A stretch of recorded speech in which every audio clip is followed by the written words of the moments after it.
Didn't wake up, dead or in jail. Some out-of-town boys been giving us hell. I got some bad news. I woke up missing you. My friends are all degenerates, but they're all I got. The generational story of dropping the plot. I heard the cops came. Cocky motherfuckers, ain't they? And ICE is gonna come bust down your door. Try to build a house, no one builds no more. But I got a telephone. Kids are all scared and all alone. The bar stopped bumping, the rock stopped rolling. My middle finger's rising and it won't stop showing. Got some bad news, the fading of a red, white, and blue.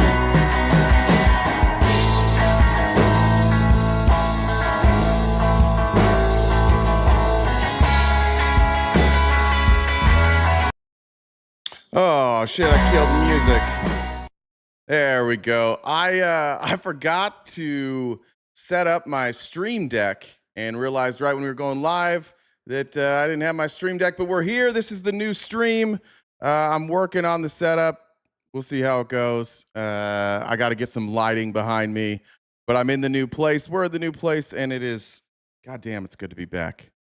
It's really good to be back. That was a rough weekend. Power went out this morning. I overloaded a circuit, and then I thought we weren't going to be able to have a live stream, but here we are. It is the Biter hat, and shout out Biter wherever Biter is. I haven't seen you for a while. I miss you, buddy. Send me a DM. It'd be good to talk to you again. What's up, LLM?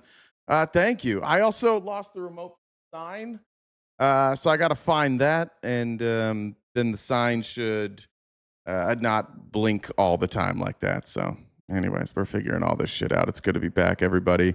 And it's not going to be like not going to be the most fun episode ever because we're talking about the economy today. Yeah, new place. Thanks, guys. Thank you. Moving sucks. I hope I never move again. And but I also have ADHD, so I'll probably move like a million more times in my life. I think I was trying to count it up. I think this is move. As an adult, I think this is move number, and when I say adult, I mean like 25 and on. Well, if I went back to 2000, yeah, I think this is move number 19. So yeah, she does love the new place. It's got a little park right next door, dog park to run the dogs. There's a pool's nice. It's a good little spot. I didn't know this place existed actually. When I was looking. It's kind of hidden. So even though it's really close to my old place, I had no idea that it was here. Very quiet. My style in East Mesa, surrounded by retired people. So they're all awake at the same time I am. They're all out doing their leisurely, not a mall walk, but a parking lot walk. I saw some parking lot walkers today, so that was cool. Jesus isn't here today. 19. Yeah, I used to. When I first started working, I did door-to-door sales, and I sold Dish Network and DirecTV. And so I've lived in Iowa twice. I've lived in West Texas, New Mexico, Arizona, Idaho. I've lived in Oregon, Washington, Virginia, South Carolina, North Carolina, Ohio, Nebraska. I don't think I ever lived in Oklahoma. I'm pretty sure I haven't lived in Oklahoma. Kansas. I don't know if I missed any other ones. Anyway, Kentucky, Tennessee, everywhere. Usually for like 30 or like 3 or 4 months. Shane. Shane. You're welcome, man. You're welcome on that. Try and stay out of the places you've been going. To get your casual sex, and you won't run into that rash again. All right, let's get started. I want to show you the best thing I saw on the internet today. I have no idea if this is new or old, but it's my favorite thing that I think I've seen in a very long time. I've sent this to like every friend I have, which is about 4.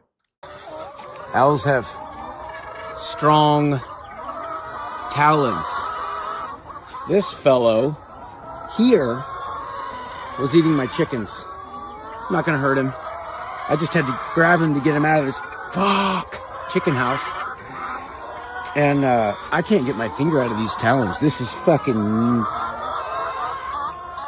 Nuts. This owl is so nonchalant. Just Ow, chilling. the sharp talons are quite sharp. Oh, I got him. Woo. Look how chill this owl is right here now. God, he got me. What's up? You guys know my history with owls. If you've been here for a while, me and owls, we have I once killed an owl accidentally while golfing. I hit it with a golf ball and it killed it.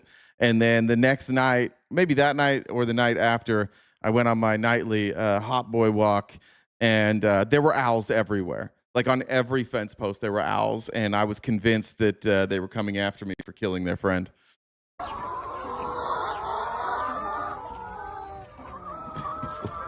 I don't know what this guy is. I want to be his best friend, though. I wish we could be friends. You're fucking cool. I don't want you eating my birds, however, sir.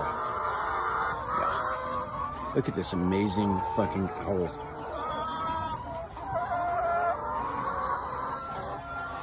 Now, what you don't want is you don't want that beak getting on you. If those talons are that strong, I can only imagine what the beak is like.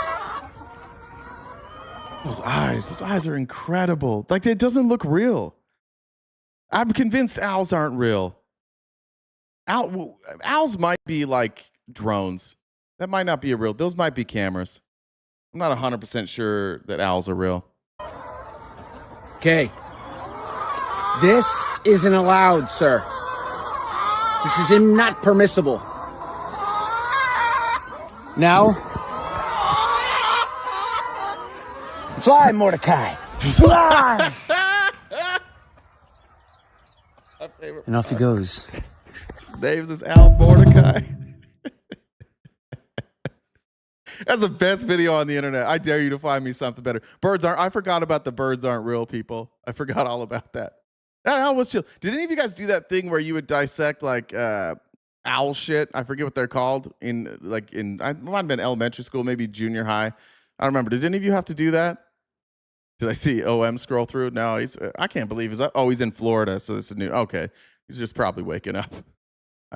I didn't follow it. I wasn't on TikTok much this weekend, but I did check in our Discord tea time. I saw that there was some discussion about some drinking and TikToking. Owl pellets. That's what it was. Yeah. None of you did that. Some of you did. Oh yeah, it's not. Oh wait, no, I'm on Mountain Time yet. I forgot. Sorry. 11:40. I forgot. All of you had daylight savings today. I did not have daylight savings. So that's probably why it's fucking with some of you today. I stay the same time. You guys all move. We don't do that though. One of the few things Arizona does really, really well is not daylight savings. Probably the best thing we do is just not doing something. Julian said, listening to RTPV Rob this morning, do you think it's hearing loss or dishonest discourse when they respond to things you never actually said? I think I covered that at the beginning. I think I said at the beginning of that debate that he would try and just attach me to things that Lefty said. There is no active listening with Rob. None whatsoever. Rob has a plan. It's entirely scripted. That whole group, like their whole goal is to just win debates over and over and over again. I saw somebody sent me a screenshot of somebody like I think it was Andrew was it was when he was live. He came on after the panel after my debate with Rob, and he was live, but he was also doing like a stream at the same time. And their gift goal for that stream, like during that stream, was $3,000. And they were really close to hitting it. It's entirely a grift, and people don't grift, or people aren't going to send you money if you're not playing that game. Like, it's just all drama for them. So I don't know. I don't think they give a fuck. In my debate with Andrew, I told him, and I said to everybody else, like, these people do not give a fuck about you. They don't give a fuck about America.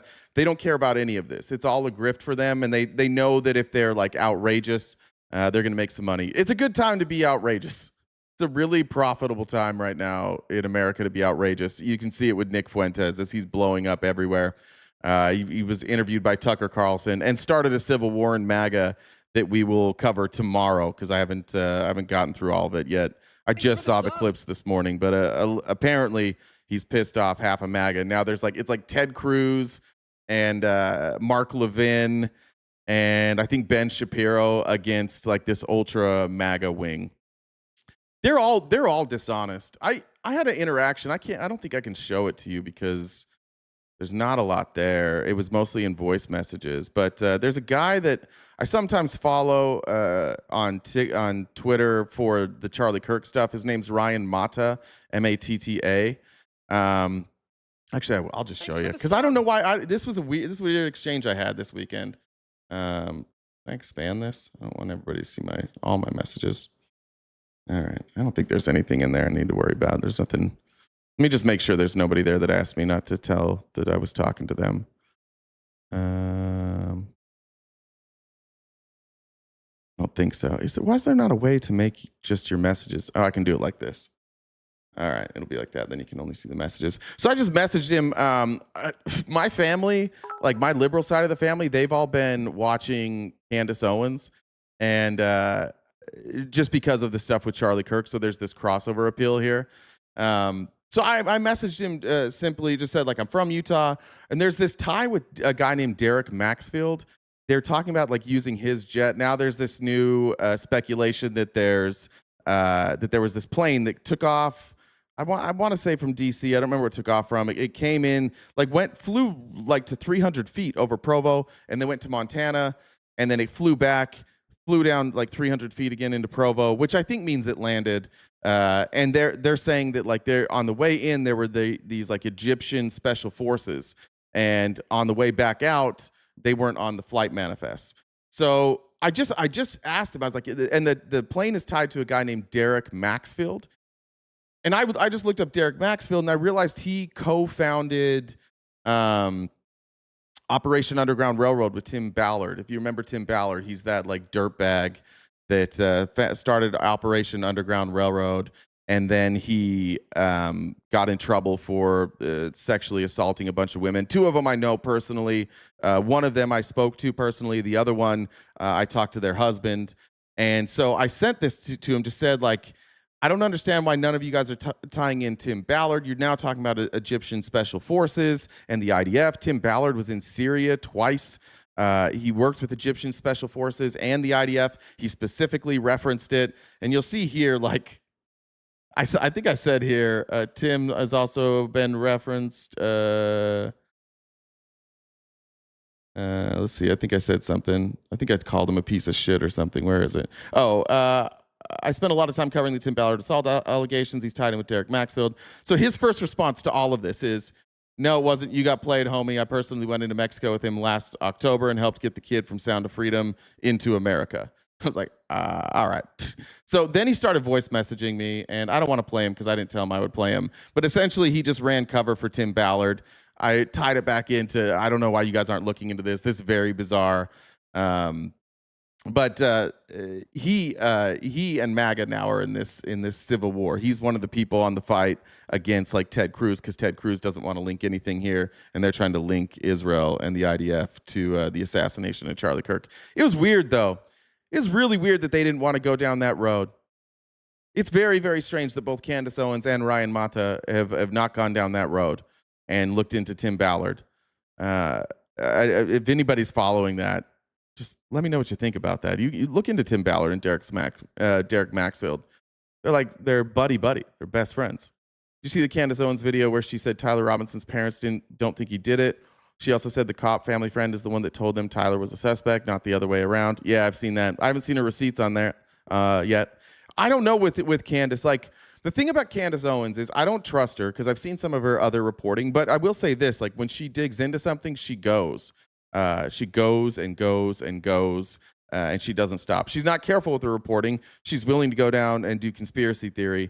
So I don't know. Am I aware that Admir is back as a MAGA?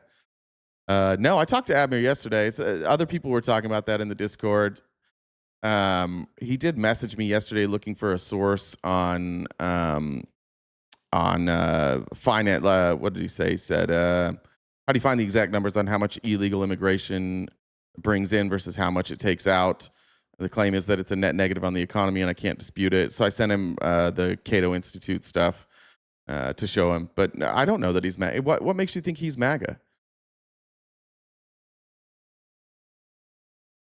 Yeah, Mata's big into drug trafficking and will defend it. That's bugged out. Yeah, it's very strange. I haven't reached out to Candace. I have no connections with Candace Owens.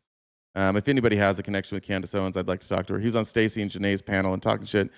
Look, I don't know if Admir talks shit. I don't care if Admir talks shit either. I don't think that Admir is on our side.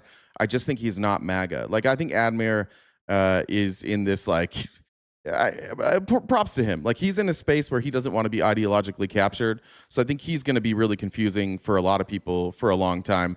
I also don't care if people talk shit. It's a good thing for me. If people are talking about me on TikTok, that's a good thing. Eventually it drives them here. Admir's always been pretty straight up with me, but no, I don't think that anybody should be surprised if Admir winds up being a Republican again. I think he will wind up being a Republican again. I just don't think that he is MAGA.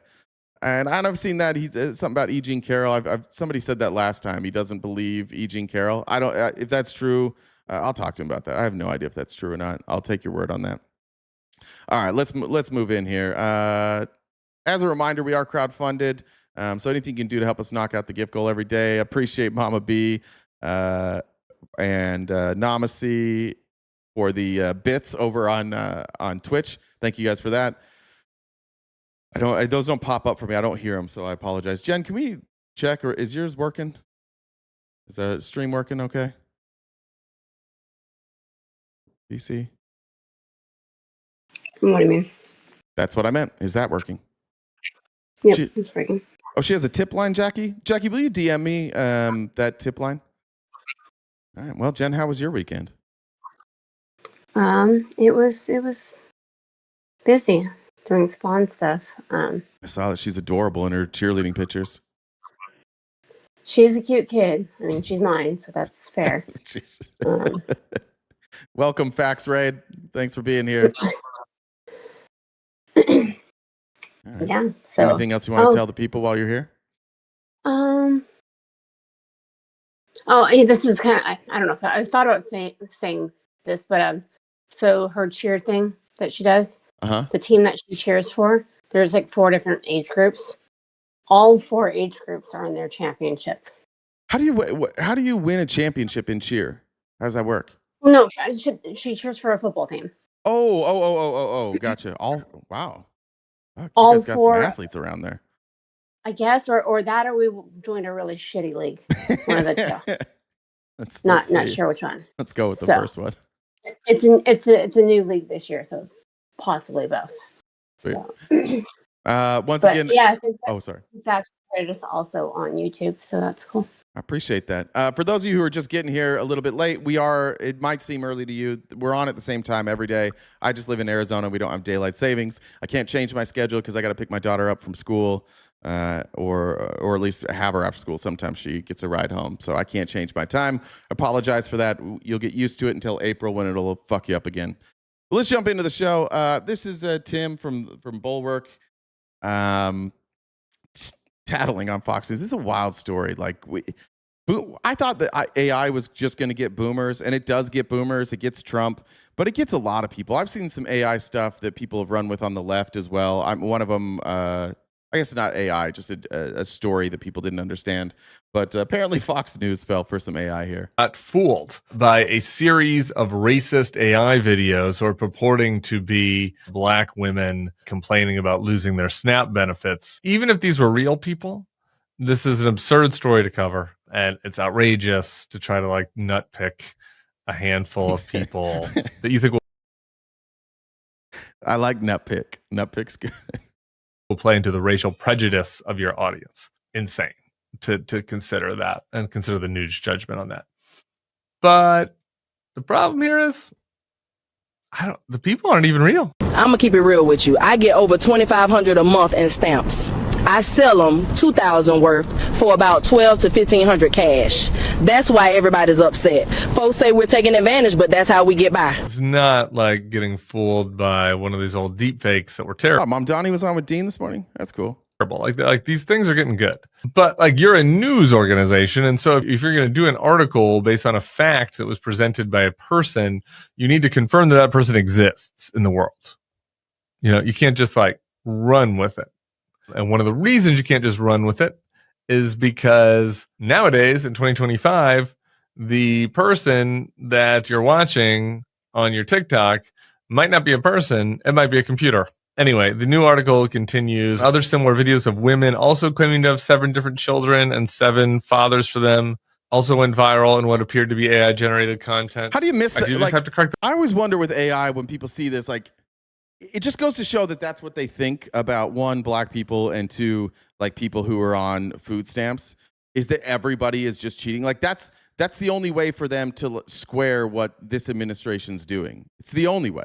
There's no other way to really square the fact that they don't do anything for people who actually need help. So the way to square that is to say everybody who is on government assistance is either cheating or stealing or ineligible. And that's why Fox ran it. Fox ran it for confirmation bias. one more time. These are not videos of women if they're AI generated. They're fake videos. They're videos of computers. They've been conjured. They're not videos of women. I see the chat. Like, I don't know, Katie, I'll address it. I don't know what you're so worried about, if we're being honest. Who cares if Admir turns out to go back to MAGA? You're saying he has a huge platform. He doesn't. He gets 100 or so people to tune in to debate. Nobody's tuning into Admir to hear like Admir give a bunch of facts. Nobody's tuning into Admir to listen to Admir give commentary. I don't know what the frustration is. You even bring up Jeff, like, look what happened to Jeff. Yeah, look what happened to Jeff. How's Jeff doing? First of all, he's fucking shredded. If you haven't seen, Jeff went on like I don't know what he did. I mean, I don't know. Steroids are just working out like crazy. He's absolutely shredded. But like, what did happen to Jeff? He didn't have a platform anymore.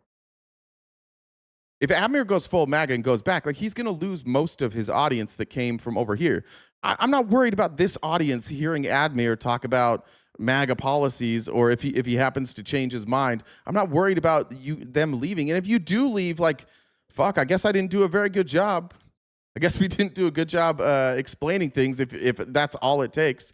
I'm not afraid of that. I don't know. I think that sometimes there's so much noise from the left, like so many people that we don't want to platform. And I do think that's a fair argument sometimes. I do think that there's certain people that you don't want to mainstream. I think we're watching that in real time with Nick Fuentes, because what Nick Fuentes is going to do, what Nick Fuentes is doing as they make him mainstream is he will take over that party.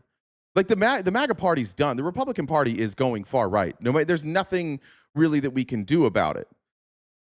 They're all cowards. They don't believe in anything. And so what they're going to see with Nick Fuentes, and what they are seeing with Nick Fuentes, is his audience is being built up, and it's some people that they want. And so they're like, fine, we'll just capitulate so that we can capture that same audience. And one of two things will happen. Either they'll be able to steal his audience, and then they'll just bury him, or they're going to have to capitulate to what he did. Charlie Kirk was similar to this. Charlie Kirk started out small, got really, really big. It was kind of like more fringe right stuff. It was more Christian nationalism. But I also think that's why you can't just say, like, don't platform people, don't let them go untested. What I would say is, if you don't like Admir's panel, make sure you're educated and go up there and beat him, or beat somebody else at a debate up there. It is a place you can go. So that's what I would say. I don't think Admir is somebody that I'm worried about hurting. I do think, just my own personal experience with Admir, and everybody knows I don't necessarily have the best judgment of character, but my personal interactions with Admir is, one, he's not afraid to disagree with me. 2, he asks a lot of questions. And 3, he's really, really open-minded. So I've never had an experience with Admir where I couldn't go to him and talk about something where he wasn't open-minded and wanted to talk about it. I genuinely believe that he's trying to get to the right answers, but fuck, I wouldn't trust my judgment if I were you on people's character, because I have pretty bad judgment in that. That's why I've got a team of awesome mods and Jen to tell me not to trust certain people. And then I don't listen, and then I'm usually wrong. So let me do this then while we're on this. Let me find Kevin Roberts, because this is a good way to cover it. So this is Kevin Roberts. He's the president of Heritage Foundation, and when Nick Fuentes went on Tucker Carlson, it caused a lot of problems, specifically from people like Ted Cruz and Mark Levin, as I mentioned. And kind of like the establishment. I don't even know if you want to call them Rhino. Like, they call themselves constitutionalists, but it's basically just like your Rush Limbaugh conservatives. It's caused some problems. And Kevin Roberts is in a real tricky situation because he needs both of these groups in order to be successful. So he ran to a microphone to do the most like soft cover for a Nazi that I've ever seen. I'll have more to say on this in the coming days, but today I want to be clear about one thing. Christians can critique the state of Israel without being anti-Semitic. Also, why does he sound AI? I mean, I know he's reading, but like he sounds AI. Anti-Semitism should be condemned. Of course, yeah. My loyalty as a Christian and as an American is to Christ first and to America always. When it serves, how does that work? If it's America always, aren't they? They're first, right? I don't know how it's Christ first and America always. It's a weird thing he just said there. He didn't want to say America second. This is the reality about the Heritage Foundation. They kind of let it slip there.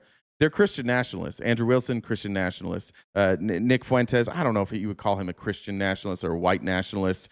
I think he's just like a frustrated, angry kid that grew up and didn't grow up. But they accidentally let it slip there. They're not America first either. They're Sky Daddy first. Serves the interest of the United States to cooperate with Israel and other allies, we should do so with partnerships on security, intelligence, and technology.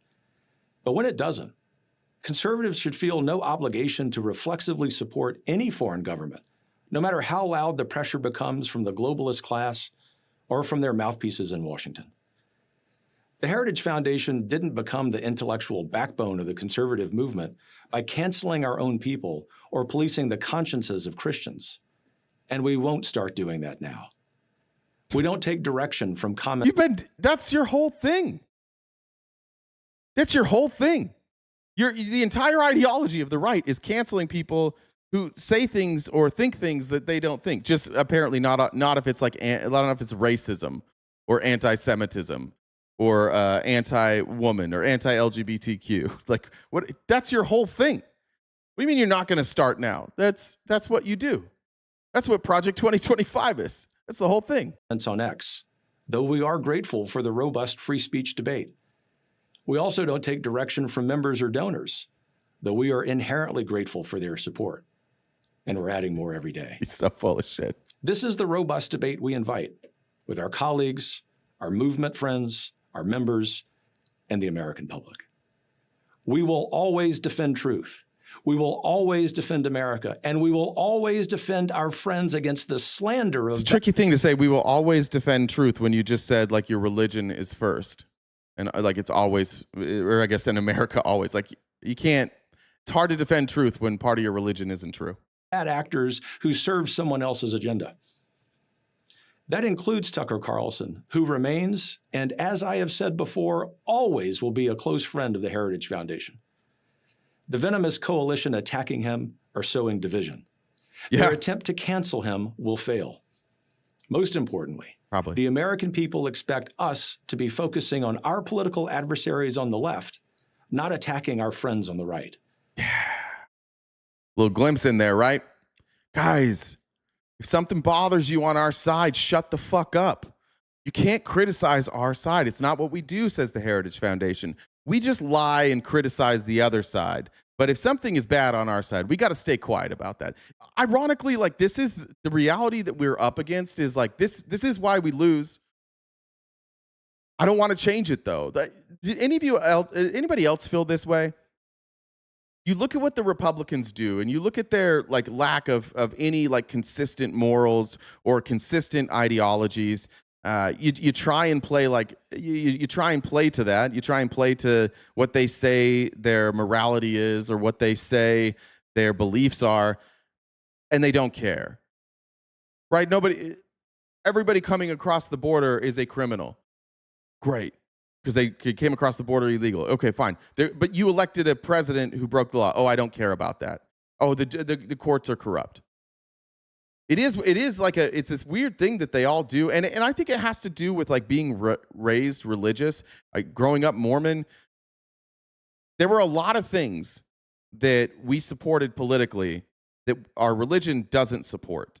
I can think of one specifically. The Mormon Church lost a lot of people on two things. One, when it came to the COVID vaccines, but another one is their stance on immigration.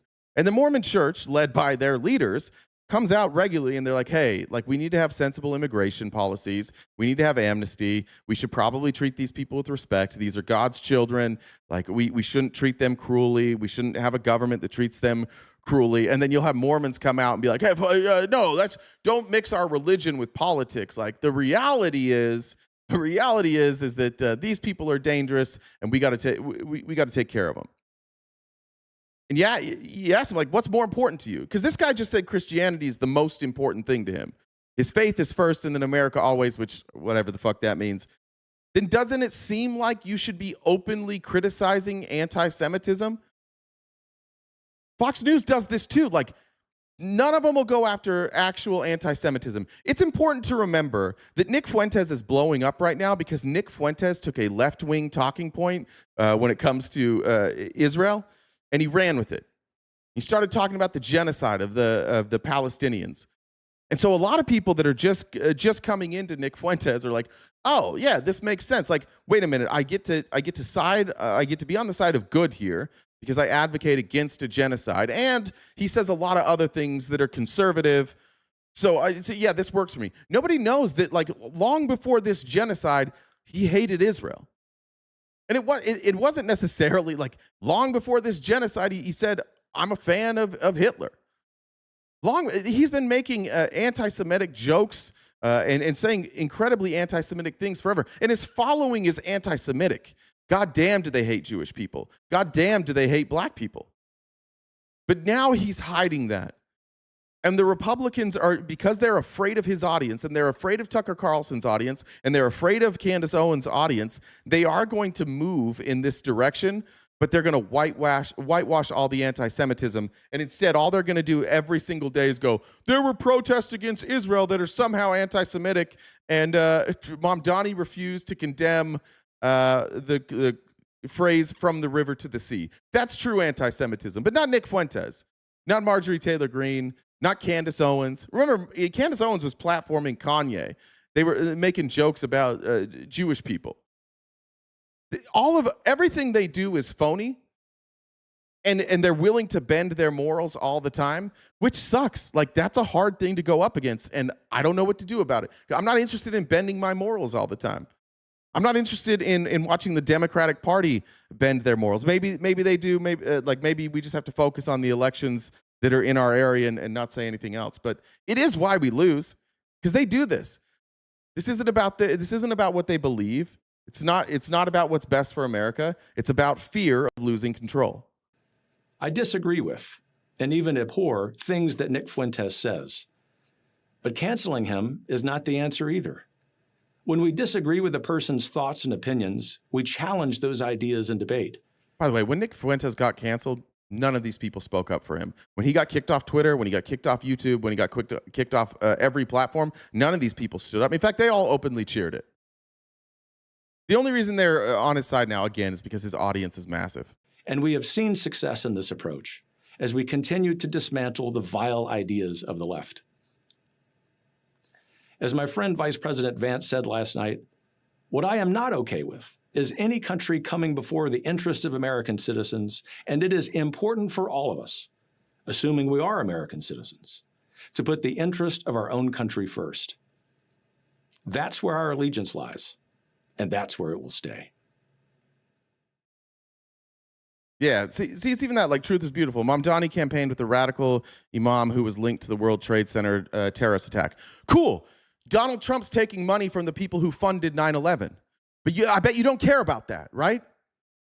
I don't even know who you're talking about with this imam, but like a link, we're taking money every single day from the people who funded 9/11. This is exactly what I'm talking about. I don't know who is this radical imam. Let's see. Because I haven't even heard this one, so I appreciate you bringing it up. But let's be consistent there then. Person in the news, let's see. Does anybody know the name of association with another imam? Mamdani faced criticism for posing in a photo with Imam Siraj Wahhaj, a controversial figure who was named an unindicted co-conspirator in the 93 World Trade Center bombing and has held anti-gay views. Mamdani praised Wahaj as a foremost Muslim leader and a pillar of the local community, but has also repeatedly denounced terrorism and extremism. All right. Like, yeah, that's not a deal. It's not a deal breaker for me, honestly. If somebody should ask him directly about that. I bet he has a good answer. I bet he has a good answer for that.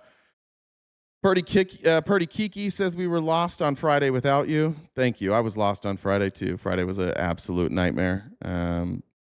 Movers didn't even show up till Sunday, by the way. They were supposed to be here on Friday. Just no-showed me because they had a truck go out, and then I didn't even get them till Sunday. All right. Let's get back to the show. Let's go here. I don't know how effective this ad is. I'm not somebody who's like tied in to the military movement, and I don't know who did this. Looks like I don't know who made this ad. I just thought it was an effective ad. We all took the oath.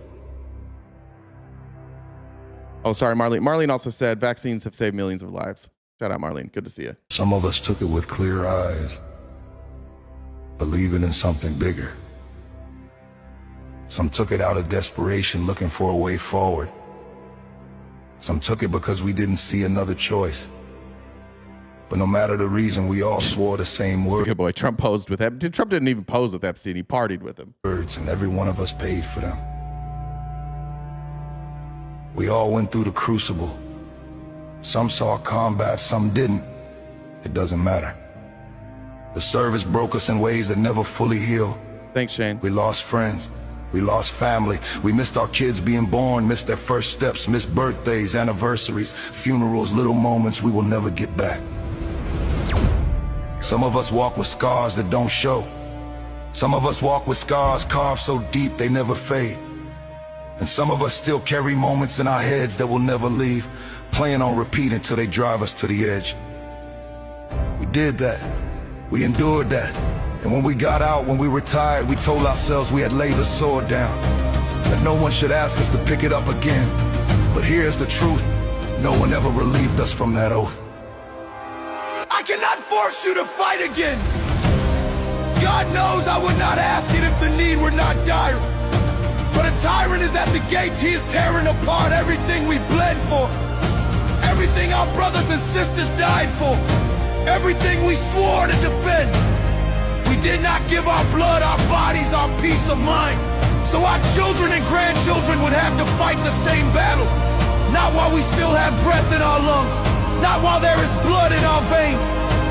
And yet, some who wore the same uniform as us, some who swore the same oath, now bow to the tyrant. They cheer him, they follow him, they betray everything we stood for. Those oath breakers cannot be the only veterans who rise in this moment. If they are, then we have already lost. So we stand, we fight, not because we want them, not because we asked for this, but because our oath demands it, and because history demands it. We will not sit idle and let a tyrant claim what we defended with our very lives. We stood once before. We stand again. For our brothers, for our children, for the nation we swore to protect. Now is the time. Pick yourselves up. Remember the oath and stand the hell up. It's from Calabas Crenshaw. I don't know. I don't know who made it or why. It was all over Twitter this morning. Incredible. Yeah, it's an incredible ad. You can find that in the Discord. If you remember our Discord, which is free, and if you'd like to join, you can message any mod right now. They'll get you a link to our Discord. We post all of our links in there, but that would be a good one for everybody to share. That like a lot. I saw a lot of people say chills. I've seen it 10 times. Chills every time, every single time. Amy Lynn said the right is so confused. In Israel's ABs are paid for by the government, so we're supporting abortions. Got it. Yeah. I really like that. A lot of people ask me to respond to this. It is hard to look at anything that comes out from Republicans right now and not assume that that there's something underneath or some underlying plan to hurt people. And so there's been a bunch of people that have sent me the same video, and I don't want to play it because I don't want this lady to get shit. But there's a new center announced in Utah for unhoused people. And because Utah's a red state, I think a lot of people assumed it was Trump. And basically what it is, it's a place where unhoused people are going to be able to go. The way it was positioned is like they're going to round up unhoused people. They're going to put them in this camp. So I looked into it. It made sense coming from Utah that would be a Trump thing. What I found out is this is not a Trump thing. And it is the rare instance where a red state is working bipartisanly with the Democrats, including the mayor of Salt Lake City, to do something good. And I wanted to give you guys a feel-good story coming out of a red state that I think everybody has been saying like is going to be a problem. This is from Utah News Dispatch. Utah officials unveil a site for 1,300-bed homeless campus after long secretive search. This is the area. This is just west of Salt Lake City in a kind of an industrial area. And Salt Lake is now going to make this. It's near west of Rose Park. If you guys are in Utah, it's right near North Salt Lake. And the mayor of Salt Lake and the Republican legislature have been working on this kind of secretly for a long time. I don't know why it's secret. I haven't figured that out, but this is a cool story. So Wednesday's announcement is a major development for the Utah Office of Homeless Services and Utah Homeless Board in their efforts to increase the state's emergency homeless shelter capacity, while also envisioning not just a shelter, but a campus to help people turn their lives around and move out of homelessness. This is more than a campus. It's a turning point for Utah of reimagining hope, Wayne Niederhauser, the state's homeless coordinator, said in a prepared statement. I reached out to a friend of mine who works in Utah politics, and I just said, what do you know about Wayne Niederhauser? Niederhauser is a Republican, used to work in the legislature. Generally, though, is somebody who just like fixes problems. That's what he's known as.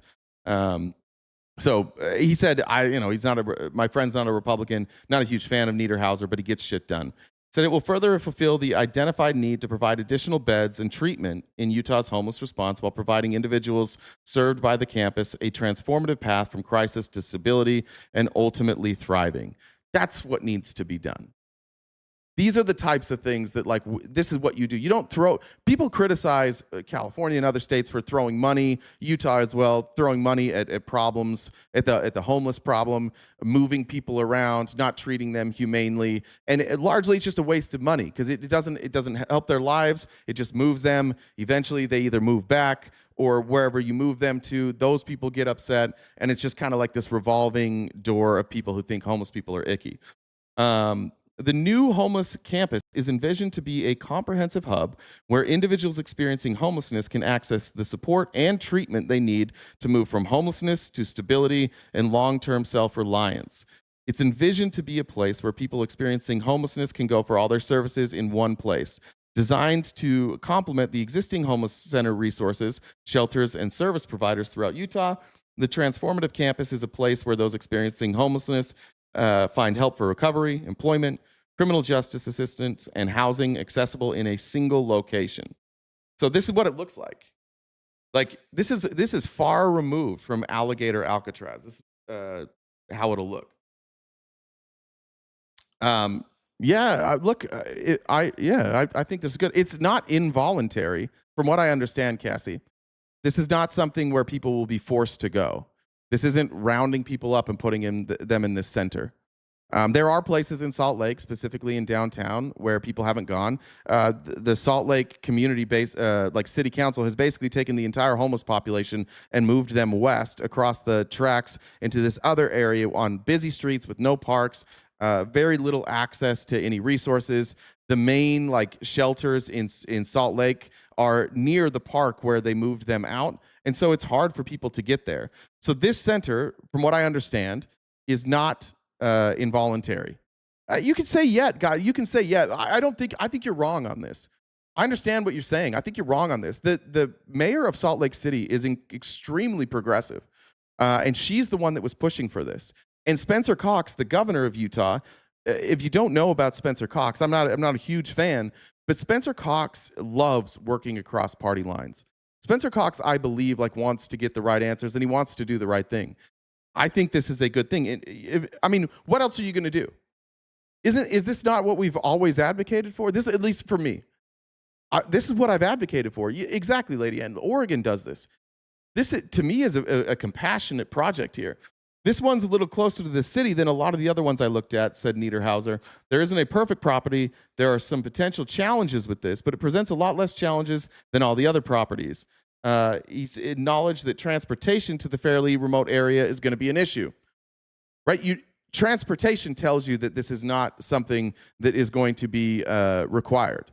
This is a place where people can go, not where they will be taken to. Otherwise, you wouldn't be worried about transportation. And they're addressing that, too. We've got a solution for that. And that's having a shuttle system, he said, adding that it will cost money, but state officials plan to expand the existing shuttle system that transports people to and from the existing homeless resource centers in Salt Lake City and South Salt Lake. We've also been in talks with UTA, and he said, I think there's some long-term desire to have even some busing into that area. So they're talking about using government funding to take people and give them access to a bus route where they can come out here.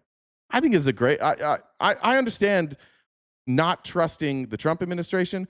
This has nothing to do with them. This is pushed by the city. It'll be managed by the city. And Salt Lake City and Salt Lake County is largely managed by very progressive people. It's the only progressive area in Utah. So I would just say that I understand your fears here. It doesn't sound like Agenda 47, Cassie. I don't think it does at all. Agenda 47 didn't do any of this stuff.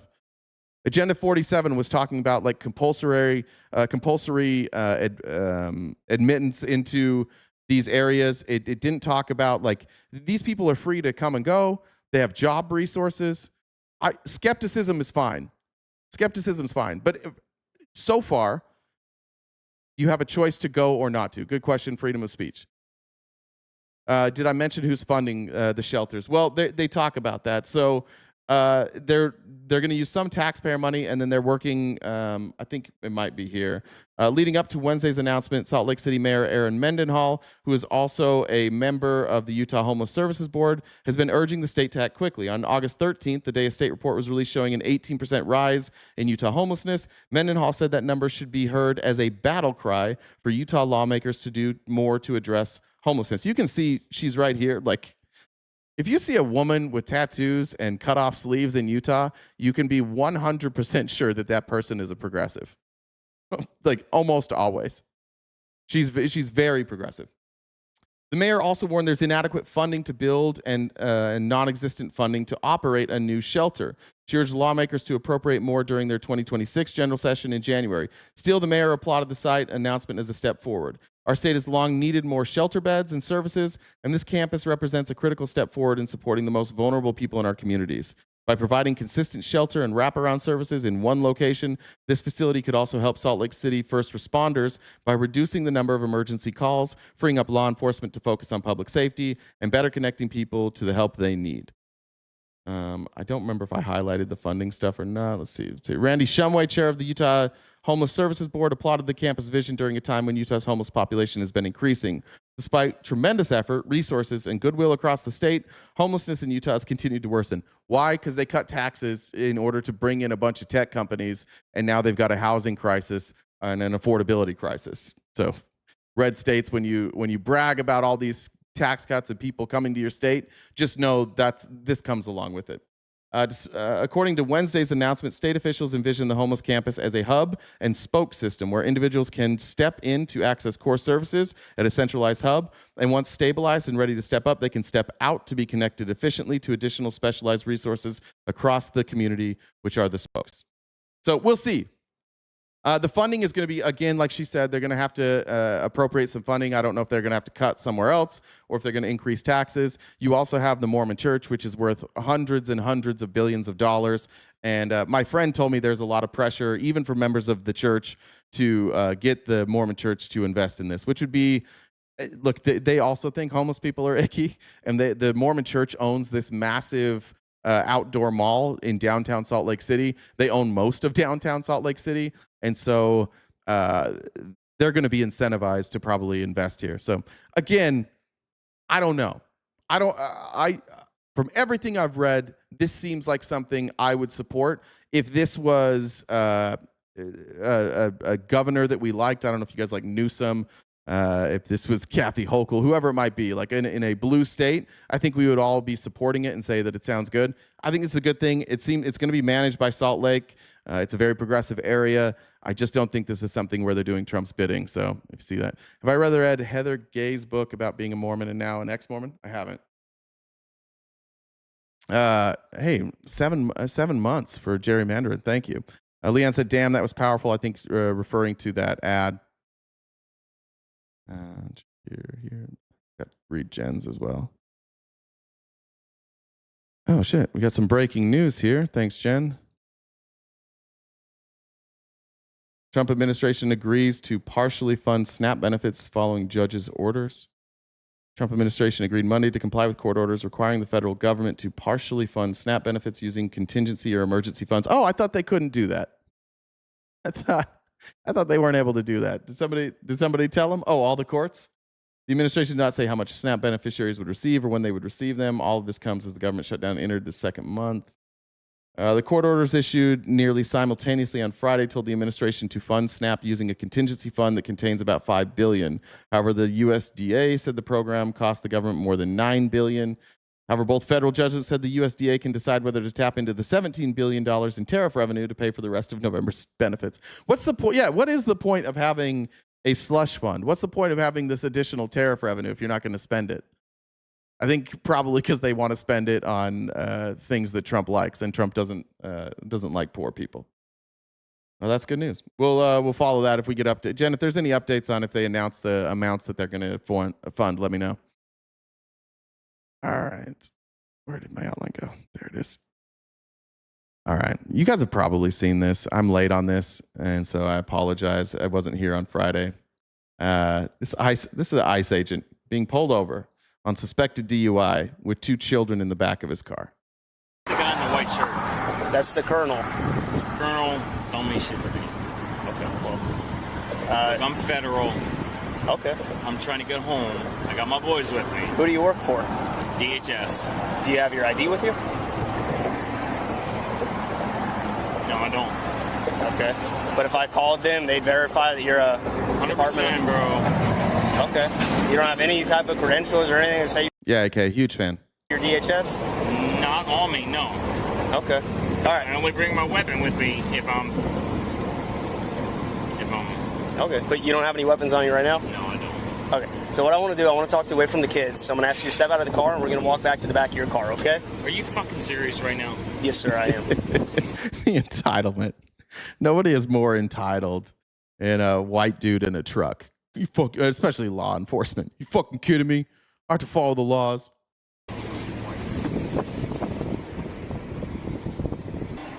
You know what? Call my supervisor. Okay.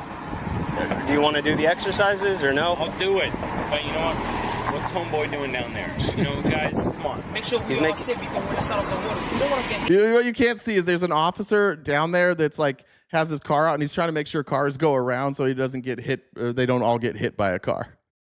This is a man who's panicking because he's about to lose his job. He probably won't though because it's ICE and they don't give a fuck. So he'll probably get promoted. I don't want you to get hit. That's why I'm trying to do the exercise. That way we can move on. Are you Haitian? That's nothing to do with my wrist, buddy. My question was, are you Haitian? It doesn't matter. It doesn't matter. Keep telling me they're not hiring just a bunch of fucking racists. How the fuck would that matter? There's more video of this. I'll show you. I know some of you don't get ahead. Don't tease. If you guys know how this ends and the additional videos, don't tease it. I want everybody to see it. Where he's from. Okay. Look, man, I really need you to do the exercise. If you don't do it, then I'm going to say that you're refusing to do the exercise. I get it. You need a minute. I gave you a few minutes, okay? But let me talk to your supervisor. Not right now, sir. Yeah. If you're a cop, whatever. Yeah, I'm a fucking law enforcement, okay, dude. Then stop talking and sit in the back of the car and stop. Stop this. Come on, let's go. Stop this. What about my kids? We're gonna take care of it. No, but I'm not going in there. That's a wild thing to care about your kids when you're driving drunk. I'm very concerned about my children who are now safer because I'm not behind the wheel. Very, very concerned about that. Let me talk to your supervisor. Again, you can talk to him in a second. Nope. Not going in there without my supervisor. Okay, let's go to the other side. Come here. Come on, man. Don't pull against me. Cookie Nibs, it's way worse than that. Let's go. I'm not moving, bro. Don't fucking do this. Let's go. Lane. Okay, I'm gonna... Hey, come on, buddy. We're not doing this, man. Come on. Let's go. So you guys are fucking shut. Come on. Put your feet in. Stand up. Stand up. Come on. Stand up. Put your feet in. No. Man, I can't stop peeing. Put don't be a kid. Come on. Stop. Where are my kids? Stand up. Put your feet in. What? Put your feet in. Put your feet in. You don't want to make this worse already. Come on. Come on, man. Let's go. You gotta sit in the car, You're man. going to jail for DUI, which is a misdemeanor. If you don't cooperate, you go to jail for resisting. It only makes it worse. Come on. Put your feet in, buddy. All right, your kids will be fine. This will pass. Listen to me. No, sir, not on the side of the road. Come on. Let's go, man. We gotta sit down, Scott. God damn you guys. Oh, all right. Then he gets in the car. I don't know if he forgot there was a body camera here. I don't know if he forgot there's cameras in the car as well. And his thoughts about that police officer that he assumes was Haitian are about to come back out. Now, this is hard to see, kind of hard to hear, but there are subtitles. I'll run him once I get out of here. Also, this is only coming out of like one earphone for me, so I apologize. TRT, William, bro. I thought the exact same fucking thing. You don't have that weak of a beard with that much anger.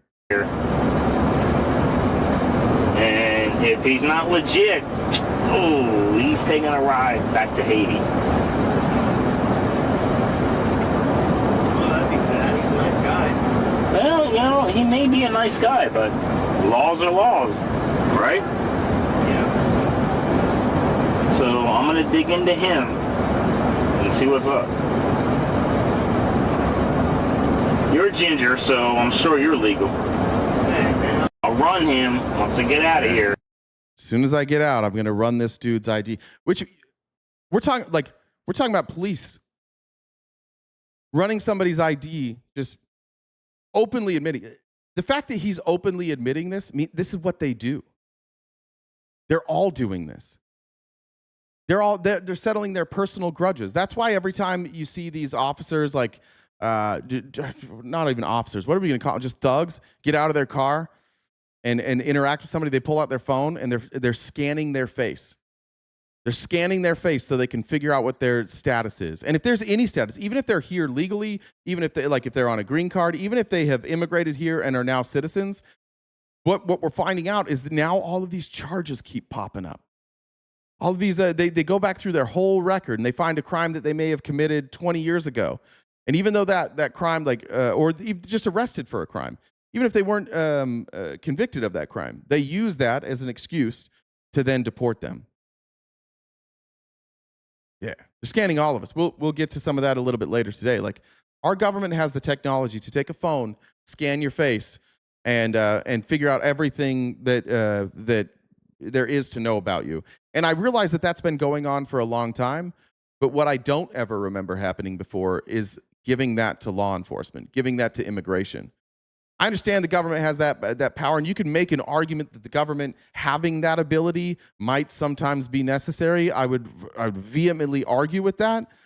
But giving the government that type of ability to scan your face and get all that information should come with responsibility. It should come with a level of respect for the American people and a respect for privacy. But now they don't care. That's what you do. You hire a bunch of racist people, and then those racist people who were told by Stephen Miller and Kristi Noem and Donald Trump that they can't even break laws. Don't worry about it. You guys have federal immunity. Do whatever the fuck you want. It's where we're at now. Being a white nationalist, being racist, is not disqualifying to join ICE. A lot of these people, some of them you've said, like there's been former Proud Boys, J6 insurrectionists, people with incredibly public racist histories, and they get in because it's not disqualifying. And that's where we're at in America. Power is really hard to get back. It is going to be very difficult to pull this back. This use of a tool to get it back from these ICE agents. And because our federal government does nothing because they believe they have federal immunity, it's also going to be really hard to prosecute them and follow up. Even if we can pass a law that says they don't get access to this anymore, how do we know they're not going to use it? Technology is coming a long ways. Like Facebook, or I guess Meta, Google, They're all creating now the glasses with the camera, right? You're going to be able to build that right into the glasses. So no longer will it be just like a phone that you're holding up and scanning somebody's face. You're going to be able to do it with your glasses. You can call it body cam if you want. There's a million workarounds I can think of to make it so that these ICE agents never really have to follow the law, even if we change the law. Cop City, the drones, has been a long time coming. Yeah, I'm with you, Cassie. Already out for sale. Yeah. It's only a matter of time before we're in a total police state. This links back to Israel, too. Perhaps this links back to why we have so much trust for Israel. Another clip here that's been going around for a while. I didn't get to it Friday. I forget this guy's name. He's an ex-Mossad chief. I didn't get his name. Listen to him brag about how much access they have. Now, he's talking about the exploding pagers. Some people are saying that what killed Charlie Kirk was some sort of apparatus from the Israelis. I haven't seen evidence of that yet. I've seen a lot of speculation. We'll wait for that to come out. But this is the ex-Mossad chief here. Did you see any surprises in Gaza? Surprises? Yeah. Like intelligence surprises? Pages, walkie-talkies. Do you know how many treated equipment do we have in these countries? You don't. I do. You mean you mean booby-trapped equipment? Not only booby-trapped. And spying. Manipulated equipment. All right? In which countries are you talking about? All the countries that you can imagine. Thanks, Danielle. And not Gaza? Not Gaza. Not Nothing enough. in Gaza at all. Did you see that? If we had it, I mean, we knew something about them coming. Something, right? I would have sold them everything. Just everything. I mean, you can't imagine the quantity. When I have invented that method, that was in 2002 to 2004. The pager method. The manipulated equipment method. Okay? We have already used it.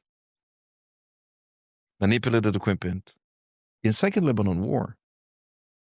Some of the elements were speaking to us. How did you use it?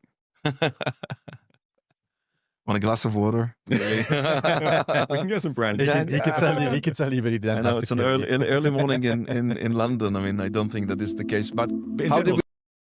Yeah, I don't think we understand the level of technology that is out there. And I think that like our tech companies are slow to get there. I think that's why all our tech companies have such a close relationship with Israel, because Israel's been doing this forever. But they have it everywhere. And to our politicians who are deathly loyal to Israel, no matter what, you have to assume it's because of these types of devices. Whether we're talking about like listening devices, remote access to viewing your cameras, your phones, your home security, but we're also talking about like more incendiary things, like things that function properly but can explode anytime and end your life. Not only is it disgusting, but they're like bragging about it.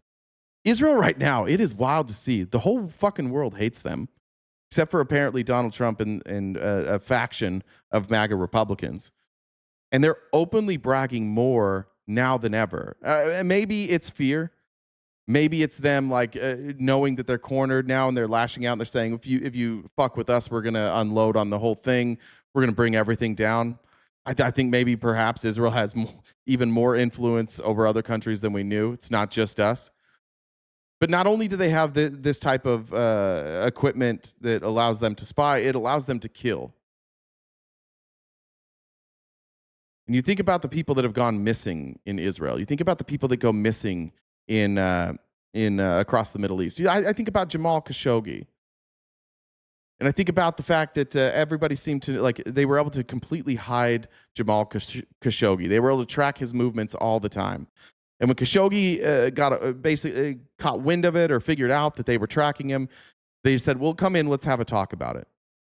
Go in to have a talk about it, and he never returned. His wife sitting out in the car waiting as they killed him and chopped him up into pieces and exited. I don't know where they put him in, a suitcase or a box or something like that, and just walked him out. It's 10 million people that live in Israel. Something like that, 10 to 12. I don't know how many are there. It's a very small country. I'll die on the hill that Epstein was an Israeli informant. Yeah, I think that's going to be a crowded hill there, Katie. I think it's going to be a real crowded one. What's Crow? Crow, what are you doing? You're pissing people off today? You voted for this? Oh, you voted for this. Oh, okay. Yeah, no, I believe you voted for this, Crow. But that doesn't make you not a piece of shit. If you voted to treat people inhumanely, that's on you. But everybody's also going to call you a piece of shit. It's a weird thing to vote on. Like, what happened to you, bud? How'd you become this type of person? Oh, I don't like people coming here illegally. Okay, well, a lot of people don't like that. Why do we have to treat them inhumanely? 007 type of stuff. Yeah, Patrick. Like, yeah. In fact, what was it? What show were we? Oh, it was when we were watching. I don't remember. Was it when we were watching The Big Short? Is it in The Big Short where they talk about like they're bragging about their equipment and how good it is, and they're like, it's Israeli. Like it's been a joke for in movies and joke all the time. Everybody knows that Israel has the best ability to spy on people. That's what they focus on. That's how they get their power. And that makes sense. Like when you think about Israel and how much money they have and how much power they have, for such a small country that generally doesn't have a ton of resources, that's the only way to really explain Israel. It's not like they're adding a bunch to the world economy. It's not like they're exporting a bunch of important things. It's just influence. How can you see it not in portrait mode? Either on, you can go to Twitch. We do portrait mode on YouTube, but you can go to Twitch and we have it in landscape. There was another thing that came out this weekend that remember I showed you Kevin Roberts? He's like, we're not trying to police anything. This picture was circulated. Now this is from 2024, but these teachers recreated the same photo here and they put it out again. These are math teachers. And this is their Halloween costume. Now, their Halloween costume is problem solved because they're math teachers, so they solve problems. And it's Halloween, so they put, it looks like somebody just tie-dyed it, but they just put fake blood. So naturally, conservatives who are upset about everything and just love cancel culture, it's their favorite thing to complain about and also their favorite thing to do, which goes in line with like most conservatives. Almost everything that you guys complain about is something that you secretly really, really love to do. Like you guys love talking about OnlyFans. You love talking about trans people. You love talking about like pornography and sexualization of children. And then we check your hard drives. And it turns out that you're all pretty into it. It's a bit dark. That's fair, Simon. But Republicans said because the blood was on the left side, that means these were attacks on Charlie Kirk. And the list of people who went after this, it wasn't just like nobodies. This was Benny Johnson retweeted this. Leigh Sanago, Marissa Hamilton, Ron DeSantis, shout out Florida, Andrew Colvett. It was massive platforms that tweeted this out and demanded that these teachers all lose their job because they were mocking Charlie Kirk. Just for the record, even if they were, I think you're kind of allowed to. Maybe not at school. But I've seen so many people trying to cancel people for their Halloween costume of Charlie Kirk. If you're going to be free speech, if you're going to be the party who loves using slurs, if you're going to be the people who love talking down about LGBTQ people, if you're going to be that party where like, don't censor my speech, I can say it, you can't also be this, like, oh, you're making fun of Charlie. Bunch of cry bullies. Yeah. Nothing on the neck, by the way. By the way, Charlie's shirt didn't appear very bloody. I hate to give Candace Owens and Ryan Mata and some of these others who are researching this credit, but alarmingly not a lot of blood on the shirt. The problem solved is a play on words because they're math teachers. Yeah, exactly. Namaste. And here's even more. This is like, y'all are BAGA is the softest group of people. This is a story about a month old. I haven't seen it yet. Coming out of Tennessee, where somebody made a joke. It's not even I wouldn't even say a joke. I actually thought it was a good point on the internet and has been in jail now for 2 months. Look at the date. I know the date on this. I saw the date on that picture. The date is from 2024. They had a picture from this year and last year. I think they did it both years. But the picture that was circulating was from 2024. You're right. Jailed for a meme. Tonight, a Middle Tennessee sheriff defends the arrest of a man for posting this online meme, quoting President Trump. Good evening. I'm Rory Johnston. And I'm Carrie Sharp. Free speech advocates are sounding the alarm about this. Danielle, they same costumes last year. FOD said, "Hey, Fokker, glad to see you. Jen is the queen. Fuck Donald Trump." Appreciate it. Danielle, I've got that clip in here, so we'll get to that. Man's arrest. But in an interview, Perry County Sheriff Nick Weems claims this man left him no choice. The sheriff sat down to answer some tough questions from News Channel. Anybody here from Perry County, by the way? Anybody here? If you're from Perry County, fucking watch yourself, because this is tough. 5 Chief Investigative Reporter Phil Williams. Phil, there are a lot of people out there who are outraged over this. That may be an understatement. Larry Bussard has been behind bars for more than a month, and right now he's not scheduled for another court appearance for more than 5 weeks. The question is, should this case ever have gone this far? Yeah, there's been some very, very bad phone calls that my employees has had to endure. Our dispatch has had to endure. For Perry County Sheriff, but you put a guy in jail. Yeah, but we did get some people have called very upset with us. Yeah, no shit. He's been released now. Thank you, Renee. Nick Weems and his office, the last few weeks have been rough as word has spread about their arrest of 61-year-old Larry Bussard for a Facebook post. A local judge set Bussard's bond at $2 million. He's been here for $2 million. Just wait till you see what he posted. 35 days. 35 days. Over a meme. Also, sorry, one other thing. Do you guys remember during the election when Mark Zuckerberg and Elon Musk were furious at the UK and a bunch of other European countries because they were taking down like hate speech off of Facebook and Twitter? Like they made it illegal for hate speech. And I remember J.D. Vance, like when he went over there and spoke to them, he specifically went after them about their speech laws, how it wasn't fair, that you can't say like the N-word and you can't be racist and you can't be a bigot. Remember how upset Republicans were about another country censoring speech? Remember Brazil when Elon was in a war with Brazil? I think Argentina as well, because they were censoring false information. And now here we are. Not a peep from any of those people. J.D. Vance hasn't said a fucking word about this. Nothing from Elon.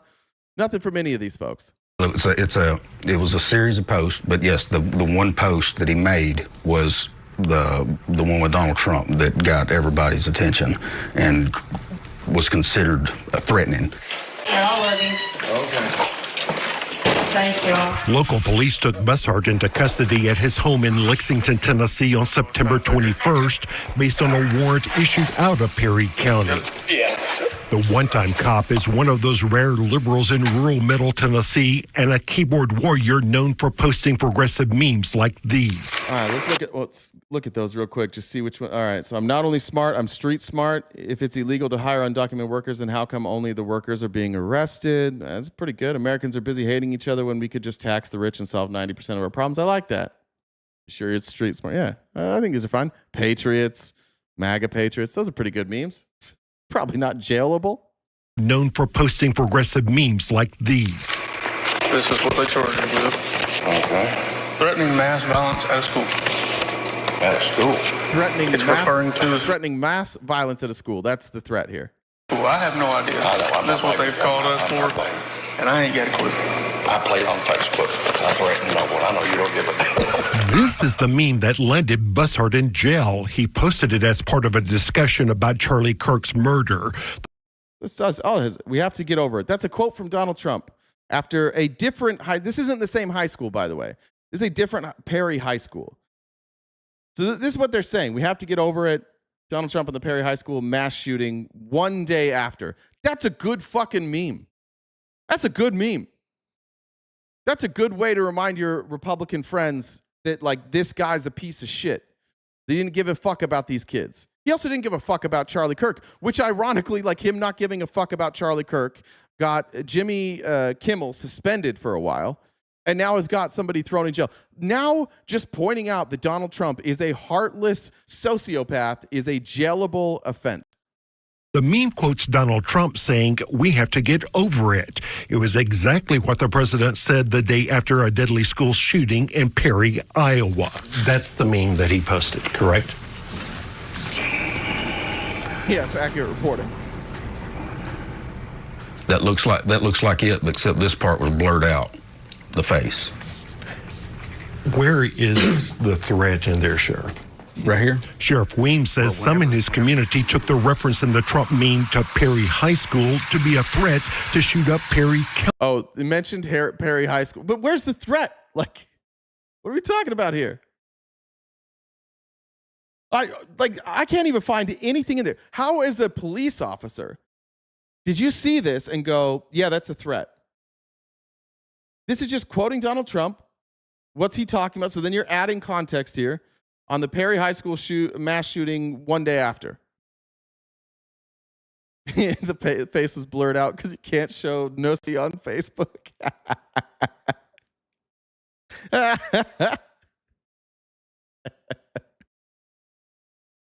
That is so solid.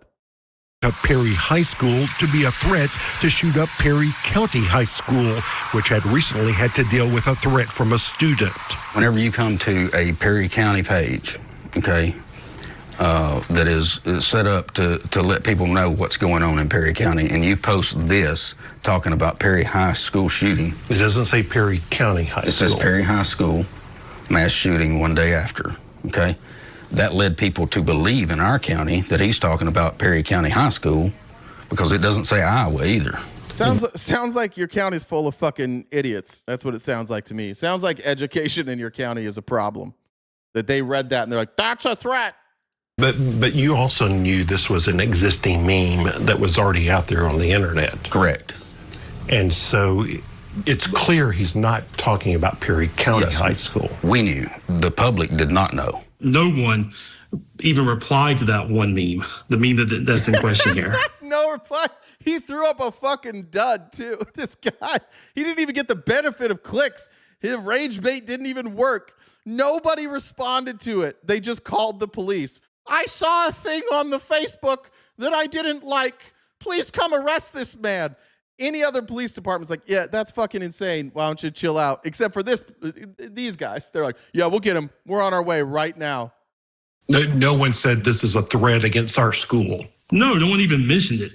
Chris Ergel from South Carolina heard about Bussard's arrest and started a Justice for Larry Bussard page on Facebook. A reasonable person cannot possibly interpret that as a threat. So I'm not sure what he's reacting to. I think it might be his own feelings. So why not just inform the public that this was not about Perry County High School? Because here's the thing. So this fucking background, bro, this guy, this dumb motherfucker, he's obviously dumb because he can't figure out how to even spin this. I don't even know why you took the fucking interview. If you didn't have an explanation other than some people thought it was a threat, I wouldn't take this. But this is desecration of the flag here in the background.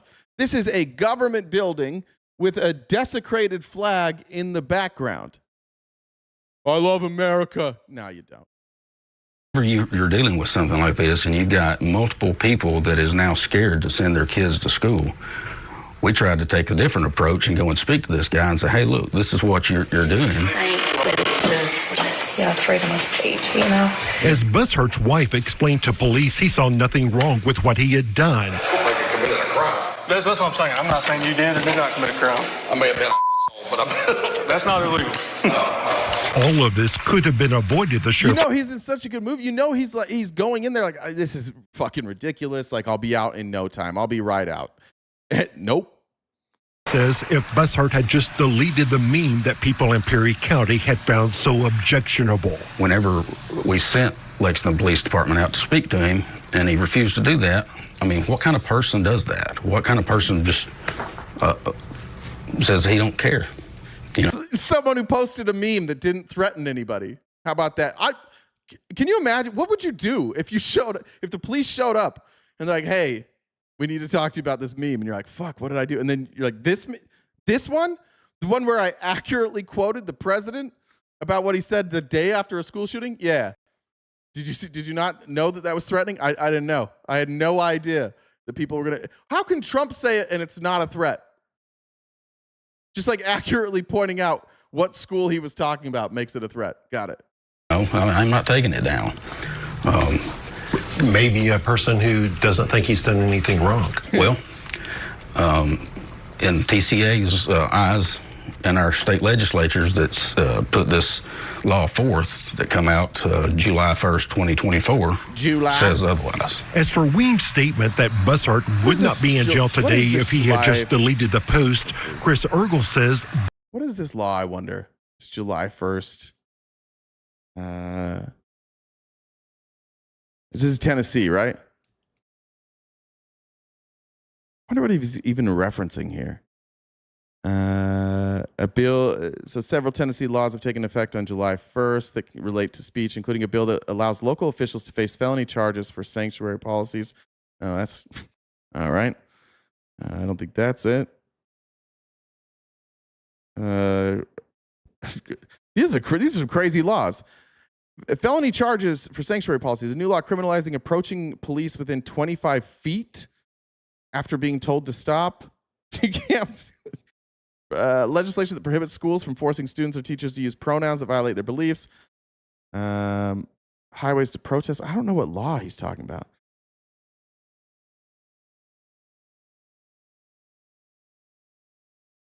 I can't find. If anybody knows, I don't know what he's talking about. that shows it was never really about any threat against Perry County High School. Pretty much tells me he doesn't consider it a threat. If you think it's a threat, why would removing it make any difference? In your heart, do you think Larry Bouchard was threatening to shoot up Perry County High School? In my heart, I think Larry Bouchard knew what he was doing once we made contact with him, or once law enforcement made contact with him. Wait, so you didn't think that he made a threat, but once we made contact with him and he explained that he wasn't making a threat, then I think he knew what he was doing? I believe that he knew what he was doing. And in my heart, he violated the law set forth by our legislatures. In my heart. You're not supposed to use your heart to interpret the law, you fucking dipshit. Thanks, viewer 123. It's good to have you here. Bouchard's a tough last name. I agree with you there. I know in my heart, I prayed about it, and the Lord told me this man needs to be in jail for his meme. Now, Mr. Bussard's attorney has filed a motion to reduce his bond, but get this, that motion is not scheduled to be heard until December 4th, which is only adding to the outrage in this situation. People in the chat saying he has been released. Admittedly, I didn't follow up on that. I went from this timeline. I thought he was still in. Now he's been released. I don't know if the charges are dropped. Does anybody know if the charges are dropped? It's not even his job to interpret the law. That's a good point, Ebony. Like, his job is just supposed to, he's got a very particular job. You don't get to just like make shit up. It's another example of how the Constitution is useless and why we need a completely new one. Yeah. Ainsley said more to go towards that rainbow hat. Fuck, I forgot about that. I need to look after. See if I can get myself a rainbow Niners hat. John said, Jay, thanks for not falling for the purity test from our side. I'll be volunteering at the polls all day tomorrow, handing out Democratic sample ballots here in Richmond, Virginia. Well done, John. I listen, I think that it's okay to like hold people accountable. I think that there's like this level of purity, but sometimes the purity test, like I can't even figure out like what we're trying to test. Sometimes it feels like it's just like, if you don't say exactly what I want to say, or if you platform somebody who doesn't say what I want them to say, then you're canceled. It feels that way sometimes. I don't know if that's how people meant it today, but I appreciate you saying that, John. This is what Danielle was talking about. I want to play the end. We played this video from Pac-Man, and one of the parts that I left out. That playback speed. I'm going to go down. This is the Election Truth Alliance. They're the ones who have put together the data showing like the Russian tells. They're the ones that are advocating that we have an audit of the 2024 election. We've said here, I'll say it again. I don't really know where I don't know if there was malfeasance, but I do think that there's certainly more than enough evidence to say let's just do an audit. But here was a story that I missed that he told at the end of that interview with David Pakman. So I want to refresh you on that real quick. So if you just remember, it wasn't like a glowing interview for him. David Pakman offered a lot of pushback. I think David Pakman basically said, look, I appreciate what you're doing. It's hard work. So far, I don't see any evidence that the election was stolen. I probably tend to agree with David Pakman there. However, I think there's more than enough evidence to do an audit, and that will tell us whether or not there was any fuck-ups. But here's a story that I didn't play that happened at the end. Let's argue that this is a effect of a really popular candidate, right? Which is the common pushback we get. Let's say Trump is really popular and he gets a lot of the votes in some of these bigger places. Well, the problem here is, as we said, in order to mobilize voters to do this, it's not really possible to mobilize voters to create this effect consistently across all of these precincts. Why? Because you don't know what your turnout is going to be until after the votes are cast. You can't just target specific precincts. And this effect is across all the precincts in the district. And the thing is, humans, because of how we vote, there's not really a way for us to target and be like, all right, my precinct is going to get 60%. Let's mobilize all the Republicans in this band of precincts and get them to show up. And so we're not just seeing this effect in certain bands of precincts. We're seeing this effect across all precincts in the district. To put that bluntly, our concern is that humans can't create this effect because there's no way for you to coordinate the effect occurring. And to see this effect, not just here, but across multiple places, such as Philadelphia County, Pennsylvania, which is the most liberal county in Pennsylvania, to see this in Clark County, Nevada, Las Vegas, where they use voting machines, to see this effect in North Carolina and even in Florida, where we've now made public Miami-Dade. Why would you see that in the most liberal places in these states, the same effect? It really raises alarms. Now, I want to hear your concerns, your thoughts, your pushbacks. No, listen, I mean, now, so we're basically at the end of our time, and I know you had 6 other slides to get to, and I just don't think we're going to get to them today. You've now made a number of new claims, which I would have to research, certainly, which is what I encourage everybody to do. I'm not prepared to rebut everything I just heard right now, but the impression I came away with from our first conversation was I am not at this point in any way comfortable suggesting that this was a rigged election. Before I let you go, if someone just said, hey, Nathan, what is the most direct single piece of evidence you have that points not to a statistical anomaly alleged or real, but rather to an actual manipulation or rigging? Is what you just mentioned it, or is there something more direct you could point us to? Oh, we definitely have things that are more direct that I can point you to. And we've started making them public. So recently in Florida, St. Lucie County, the ETA has been working with Allison Green, independent investigative journalist. She started putting the findings on her Substack. It's up to us. And the concerns we're finding is we've actually been to these counties that are raising red flags that our statistics is showing is weird. I've actually been on the ground and done some door knocking, and we've looked at the voter registration database from the county's own records and compared it to who cast their votes and precincts that are highly anomalous. And we've started making this public. We'll be making even more of this public and doing some type of joint video.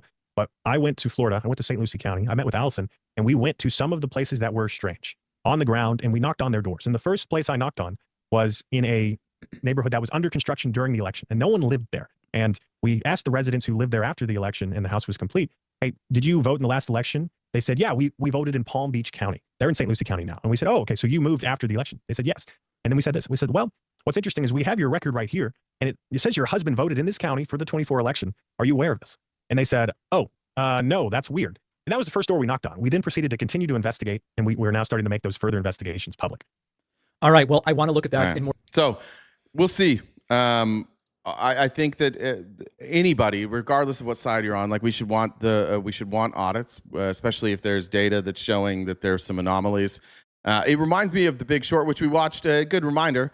We have a movie night coming up. Not today, but next Monday. We're going to watch Newsies. So if you're a paid subscriber, you can watch Newsies with us in the Discord. You can be a subscriber on Twitch, on TikTok, or on YouTube to watch that. But if you remember the scene in The Big Short, which we watched last time, they go into they're down in Florida, and they start knocking on doors, and it becomes very apparent very quickly that there's something amiss. And it just reminded me of that. Good story. We'll see if they have more. A one-off story like that. I don't even know how that would happen, honestly. I have no idea how that guy would have been registered to vote in that county without living there, and if his house was still under construction. Yeah, I don't know how Florida works, but here, like, you can obviously change your voter registration online. You can also do it at the DMV. I don't know how it would get switched so that they voted in that county. I also think they should probably check and see if the vote was double counted. I think that would be important, but I'm sure they'll have more on that a little bit later.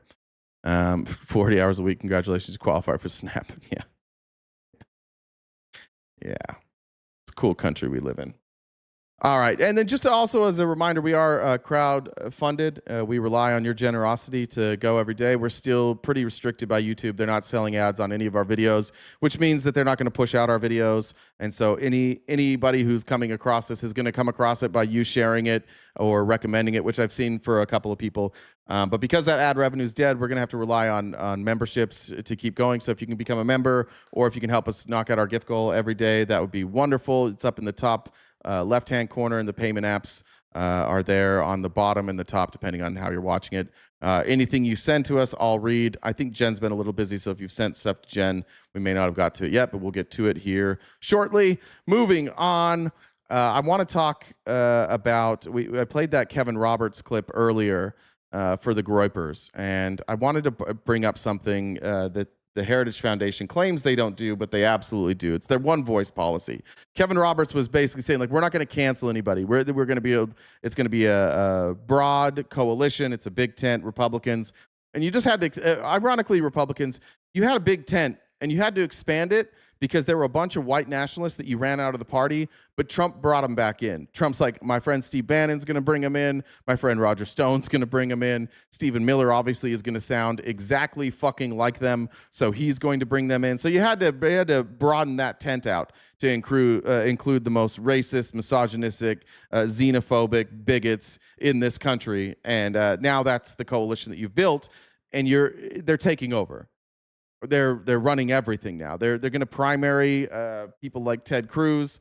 Their message has become really popular as now they start to hide their anti-Semitism and they pretend that it's about their care for the people of Palestine. It's people who are just coming across these ultra right-wing Nazi voices. They don't know that those people are like that. And unfortunately, they're also going to, if they ever see clips of somebody like Nick Fuentes being an out-and-out Nazi, what Nick Fuentes is going to do is he's going to come out and he's going to say the same shit he always says. Like, no, I said that jokingly years ago. That's not what I believe anymore. I'm actually half Hispanic, so I also can't be racist. And then that's going to be laundered through the right-wing ecosphere. And just like Charlie Kirk after he died, millions of people are going to be like, no, he's just misunderstood. No, you're misunderstood because you saw these quotes and that's all you saw. You've never seen them in context. I saw a clip the other day talking about Charlie Kirk, and they're like, he just the way he communicated with people at these debates, he didn't lose his cool. He encouraged them to speak up. It's like, I've watched Charlie Kirk in debates that weren't at schools, where he had full control over the microphone and could tell somebody shut up. He once tried to fight Cenk Uygur, who wasn't even in the debate. Charlie Kirk tried to run off the stage and fist fight Cenk Uygur in the middle of a fucking debate. I've seen him lose his mind a million times in debates and scream at people. So it's just this whitewashing that the Republicans do all the time. And then go look at the Groypers. It's every time you see some douchebag in our chat here that's saying something fucked up, like that's the Groypers. That's them. I mean, on Tex, I think, is blocked everywhere. He probably has another account, but one of the days, Tex got mad. He literally took one of my clips out of context and tried to put it online, showing, I don't remember what it was, showing that I was encouraging people to harm conservatives or something. I don't even remember what it was. And I found his account that he posted it from on Twitter, and I looked at his replies. It was just like N-word, N-word, N-word, N-word. It's like, oh, remember he's trying to convince everybody like, oh, I've changed. I'm different now. But they don't change. That's who they are. And Nick and all these right-wingers, they have to allow that audience to continue to do those things. And it's kind of a wink nod to their audience, like, hey, we're growing, so I'm gonna knock it off on the crazy shit. But you know I'm still with you. But here's from Kevin Roberts. This was written from the Dispatch, and Jonah Goldberg wrote this. But there's been a bunch of people recently who have left the Heritage Foundation because of this. People who are legitimate conservatives and are worried about the acceptance of these alt-right Nazi voices now becoming more prominent. And in this article, I just wanted to highlight a couple parts. So that's not the only reason Roberts is worse. Harvard, MIT, Columbia should be ashamed of their records of policing speech and providing cover for people who incite hatred. But what Harvard doesn't have that Heritage does? A one-voice policy. Unlike other think tanks, scholars at Heritage are not permitted to publicly deviate from the party line. It shouldn't surprise us that Roberts thinks the whole of the right should have a one-voice policy too. His statement is a call for a popular front on the right. He doesn't think conservatives should actually argue among themselves because that sows division and serves the interests of those bad actors serving someone else's agenda. They're telling you, conservatives, if any of you are still here, they're telling you, you don't get freedom of thought here unless it is aimed across the aisle. And that's what Kevin said in that comment. Like, you can aim criticism across the aisle, but amongst each other, we can't do that because there might be division, and they need your voices so they can accomplish their goals. They don't give a fuck about you. That you guys are just useful to them. His statement is, I read that. He doesn't think conservatives should actually argue amongst themselves because it sows division and serves the interests of those bad actors. For Roberts, Tucker Carlson is the right made flesh. So if his policy is to bring neo-Nazis inside the tent, We should all honor the one voice policy and stay focused on attacking the left. Speaking with one voice is a distinguishing piece of the Heritage Foundation's strategic advantage. While other organizations may have experts advocating contradictory points of view, Heritage employees are always rowing in the same direction. I have real sympathy for the scholars, staffers, and board members of the Heritage Foundation because I know many of them have problems with this. Does this kind of make sense? Is it starting to make sense who's pulling the levers in this country? Project 2025, written by the Heritage Foundation. Most conservatives, if you didn't tell them it was Trump's agenda, are against it. Trump said he was against it. All of you said that you were against it. But it is the policy. And now not a peep from you. This is strategy. They're not going to criticize you or Trump, and they're going to ask you to do the same. That's why none of these Republican politicians are criticizing Trump. That's why they're out there talking about the auto pen right now. Donald Trump admitted, and I'll get to it in a minute, he admitted that he didn't know a fucking thing about the people that he's pardoning. He didn't know about the J6ers. He didn't know about CZ. He doesn't know anything. He's just given a list of people to pardon, and they're like, hey, this guy was fucked over, and he's like, okay, yeah, I'll just go ahead and I'll pardon them. No criticism from them. No criticism from a single Republican that I know of on that. Why? Because it's always party over person, party over country. You guys have been absolutely lied to and duped into a Heritage Foundation agenda that they literally wrote and they're enacting. And they're telling you, guys, you absolutely voted for this. This is what you wanted. None of it is. You all said that it didn't exist. Donald Trump literally said on stage, I've read Project 2025. It's pretty radical. I agree with some stuff, but there's a lot of it I don't agree with. And then 100% he agrees with it. And you guys go with it 100%. And still half of you, when we bring up Project 2025, you still say the same thing from the campaign. Oh, that's fake. Nah, that was bullshit. That was a boogeyman. You're doing it. I think where is the tracker? Let's see where we're at.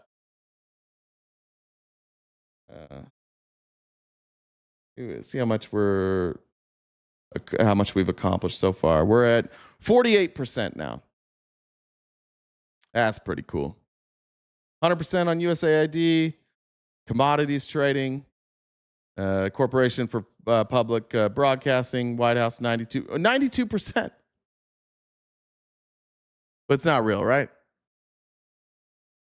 People get addicted to living on the system. I don't know what that means. What do you mean they get addicted to living on the system? All right, let's get to this interview with Donald Trump here. Hold on. Is this I want to preface it with Caroline Levitt. So before Donald Trump goes out and interviews on Sunday, Caroline Levitt wants you guys to remember one thing over the weekend about Donald Trump, that he is perfect, and you are not to criticize Donald Trump. He never does anything in his own interest. He only does things in interest of the country, and he will never, ever let you down. And let me just get to the premise of your question that both of you have raised. I think it's frankly ridiculous that anyone in this room would even suggest that Belinda. President Trump is doing anything for his own benefit. He left a life of luxury and a life of running a very successful real estate empire for public service, not just once, but twice. And again, the American public reelected him back to this White House because they trust he acts in the best interest of our country and putting the American public first. They might trust him. But they're fucking wrong. He doesn't do anything for the American public. He does it all for himself. So it's fine if that's why you voted for him. You trusted that he would do that. But that's a little bit silly. Yeah, did she see his? Oh, of course she saw his party. She was there. They literally had a great Gatsby party. How the fuck are they are they just mocking you? They must just be mocking Republicans at this point. They see, everybody knows about the robber barons, and they're just imitating the robber barons. They're literally dressing in costume from that era. They have to be mocking you guys. There's no other reason they're doing this stuff other than they just no matter what we do, they're going to show up tomorrow. They're going to yell at liberals. It's like Crow's doing right now. Hey, good to have you here, Crow.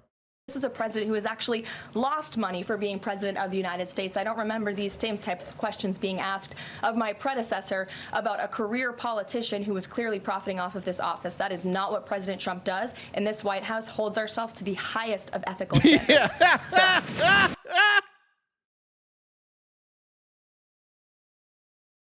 Guys, I know it seems like they're openly taking bribes. I know it seems like that because they're openly taking bribes. But does it help you to know that they hold themselves to the highest possible standard? Yeah, it looks like bribes. Yeah, it is bribes, but don't worry about that. It's the highest possible standard. Just a number said, PA voters, flip your ballot over, vote yes to retain PA Supreme Court justices. They could be very important to the next presidential race. Good advice. Thank you, just a number. Appreciate you. Burned Out Medic says, for the gift goal, got to keep you on the air. Thank you so much. Ryan said, for the week, keep up the good work. Thank you. Appreciate that. All right, let's get into this fucking insane Trump interview. We're just at the point with Trump. Nobody gives a fuck. He can just say anything. Here's the clip I was talking about where Lawrence O'Donnell presses him on the pardon of CZ. I don't know how to say his name. I think it's Chongping Zhao. I think is how you say that. Fuck it up every time, so I say CZ, but here it is. The president has pardoned or shortened the sentences of more than 1,600 people. The latest pardon was for a cryptocurrency tycoon who is known as CZ. The company CZ founded, Binance, helped boost the profile of the Trump family's crypto firm, World Liberty Financial. He pled guilty in 2023 to violating anti-money laundering laws. Right. The government at the time said that CZ had caused significant harm to U.S. national security, essentially by allowing terrorist groups like Hamas to move millions of dollars around. Why did you pardon him? Okay, are you ready? I don't know. Are you ready? Sorry, I was going to pause it there. Are you ready? That's not an answer. You don't want to hear that before an answer ever. If you ever ask somebody a question and they start it with, are you ready for this? Buckle the fuck up, because here we go. Pardon him. Okay, are you ready? I don't know who he is. I know he got a 4-month sentence or something like that. And he pled guilty, by the way. He wasn't convicted of this. Like he pled guilty. He said, I did this crime. And part of this crime was like laundering money to terrorist organizations. He admitted it. This wasn't like a corrupt justice system. This wasn't like a political attack. This is a guy who got caught, admitted that he did it, and then gave Trump some money. I heard it was a Biden witch hunt. In 2025, his crypto exchange Binance helped facilitate a $2 billion purchase of World Liberty Financial's stablecoin. A company that he owns 70% of, right? He gets 70% of those fees. Oh, I don't know anything. I didn't know anything about it until he helped us get $2 billion. And now I think that it was probably unjust. And then you pardoned CZ. How do you address the appearance of pay for play? Well, here's the thing. I know nothing about it because I'm too busy doing the other. But I can only tell you that. But he got a no, pardon. I can only tell you this. James Comer has been all over the news saying that we must investigate Joe Biden because he didn't even know who he was pardoning. That's what they're doing instead of releasing the Epstein files right now. Donald Trump is a dipshit. Imagine being a Republican in Congress right now and you have to follow this shit. What the fuck do you think James Comer thought when he saw this? Like, oh, no, that's not good. And then he's like, oh, wait, all of our base are dipshits. I forgot. They won't give a fuck about this. They actually don't care about the Biden thing anyways. They're only bringing it up because they want to criticize Biden. But they actually don't care about corruption because, I mean, fucking obviously, right? My sons are into it. I'm glad they are because it's probably a great industry, crypto. I think it's good. You know, they're running a business. They're not in government. Because you were... Yeah, but you own 70% of that business. It's not like it's just, oh, it went to my sons. They're doing great business. You get 70% of that. But don't let a single Republican go. But don't let them bring up Joe Biden. Don't even let them bring up the auto pen. Don't let them bring up anything about pardons ever fucking again. Because they're just on the record saying, I don't know who I'm pardoning. Joe Biden, I haven't seen evidence that Joe Biden doesn't know who he's pardoning. I haven't seen any evidence of that. That's just like a theory. And maybe Maybe they're doing this now because they know Trump is doing it. And so they're just running. They're trying to get ahead of the story. Yeah, he probably knows Hunter. I think he probably knows Fauci. I think he probably knows all the people on the J6 committee. I think he probably knew all the people that he was pardoning. I don't know, but Trump sure as shit doesn't, and it doesn't bother them. So don't let him talk about that anymore. Here's the question now asking about his cuckoldry for Vladimir Putin, and Trump's going to lie again here, like he always does. And Republicans apparently don't care that their guys cucked to Russia. Like Netanyahu and Putin can do what, and Xi, they can do whatever they want. Trump is afraid of all of them. You ever notice, like, when Trump gets in a room with Putin or Xi or Netanyahu, suddenly Trump isn't, like, he loses all bravado, and then he's so deferential, and he just glowingly talks about how great they are. But then when it's Zelensky, he's a fucking piece of shit. In August, I mean, you rolled out the red carpet for Vladimir Putin in Alaska, but there's been... Well, I roll out the red carpet for everybody. But there's been no ceasefire. No, you don't. What are you talking about? Does he think we don't have eyes? Does he think we haven't seen him with other world leaders? Like, did he walk out on the tarmac and stand there like a douchebag waiting for Putin? I hope he shakes my head. I hope I smell okay. How's my breath? I hope he compliments my hair. Just standing there like a dope on the tarmac waiting for Putin. And Putin did it on purpose too. Putin made him wait because Putin needs to show his country that Trump is subservient to him. So he let Trump sit there like a dope on a tarmac for like 5 minutes until Putin's like, all right, now I'll come. He doesn't do this for everybody. He's afraid to admit that he's a bitch. He's afraid to admit that he's Putin's bitch. Just like everybody here in the chat that's like Republican, they're afraid to admit that they're Trump's bitch. They all talk tough. They all have the same playbook.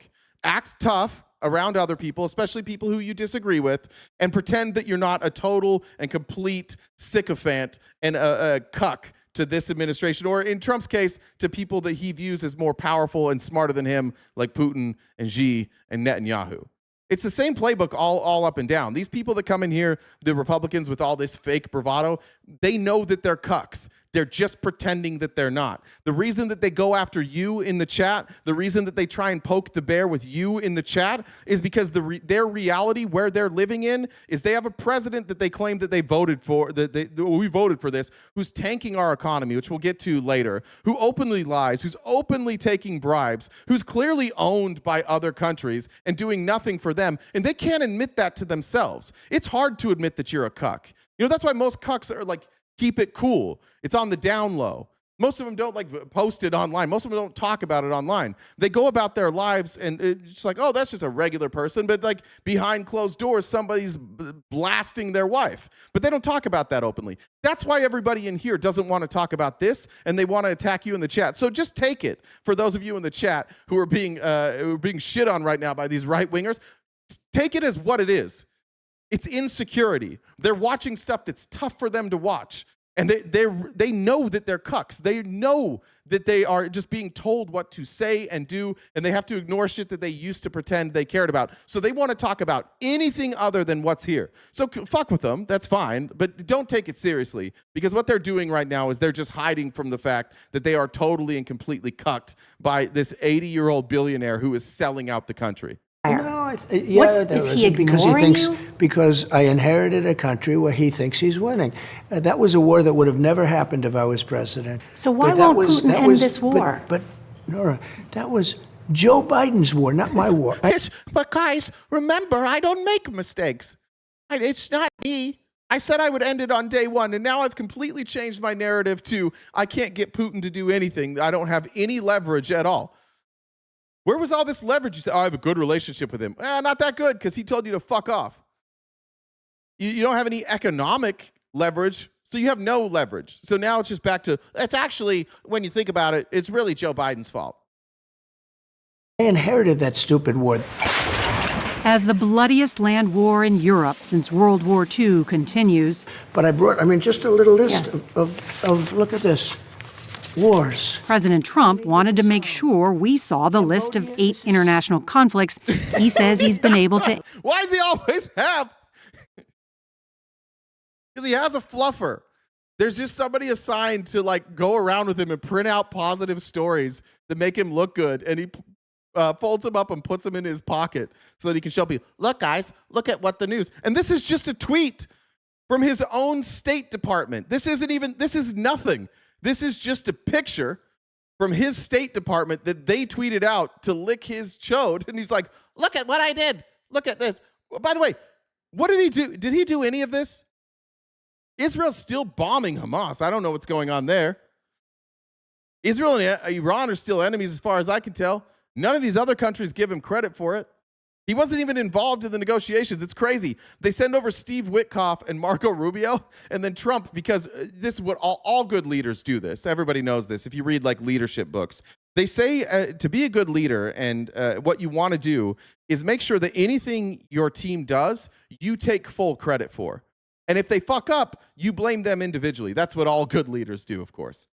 And since returning to office. And you have branded yourself the peace president. Well, I think I did pretty good. I solved, those are 8 of the 9 wars I solved. You know how I solved them? I said, in many cases, in 60%, I said, if you don't stop fighting, I'm putting tariffs on both of your countries and you're not going to be able to do business with the United States. They all say differently.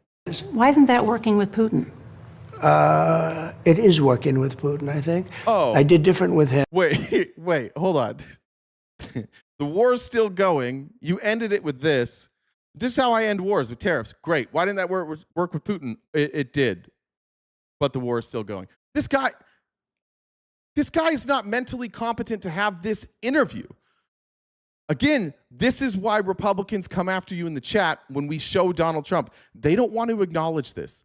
They don't want to acknowledge this is entirely incoherent. He literally just said, I'm so great at ending wars because of tariffs. Why didn't it work? Well, it did. But you just said it's still going. This is incoherent. This would end anybody else's presidency, anybody else's campaign, unless you are just cucked to this dude, in which case you just ignore it and yell at liberals. Because we don't do very much business with Russia, for one thing. You know, he's not like somebody that buys a lot from us because of foolishness. And I think he'd like to be. I think he wants to come in and he wants to trade with us and he wants to make a lot of money for Russia. And I think that's great. Now let's move on to bragging about ending free speech in America. Let's talk about that now. Listen to Donald Trump, how he talks about the media now. He's getting his wish. He told you all along. When he ran in 2016, one of the main things he ran on was libel laws. He wanted to be able to sue all news outlets from reporting about him, which he viewed either unfairly or dishonestly. But he wants to be able to sue all these news organizations.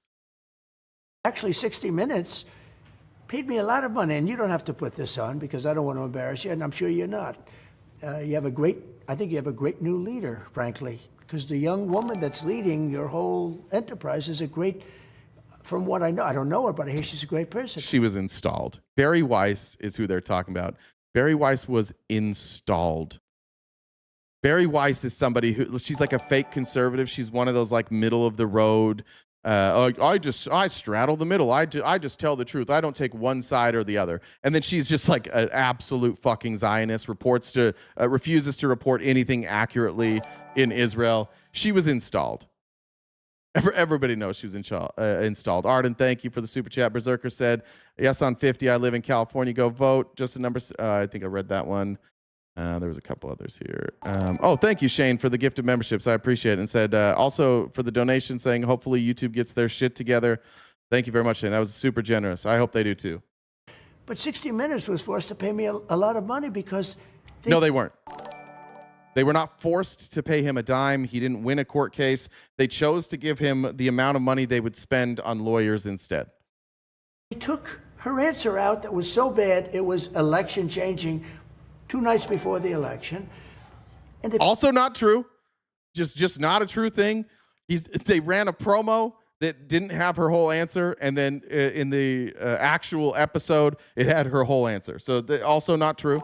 Put a new answer in. And they paid me a lot of money for that. You can't have fake news. You've got to have legit news. And no, you absolutely can have fake news in this country. You absolutely can. Fox News in court documents says we are fake news. We pretend to be news. We are entertainment. posing as news. We are, by definition, fake news. And they're the biggest news organization in our country. They're the biggest supporters of Donald Trump. They are legitimately and openly fake news. They don't even lie about it.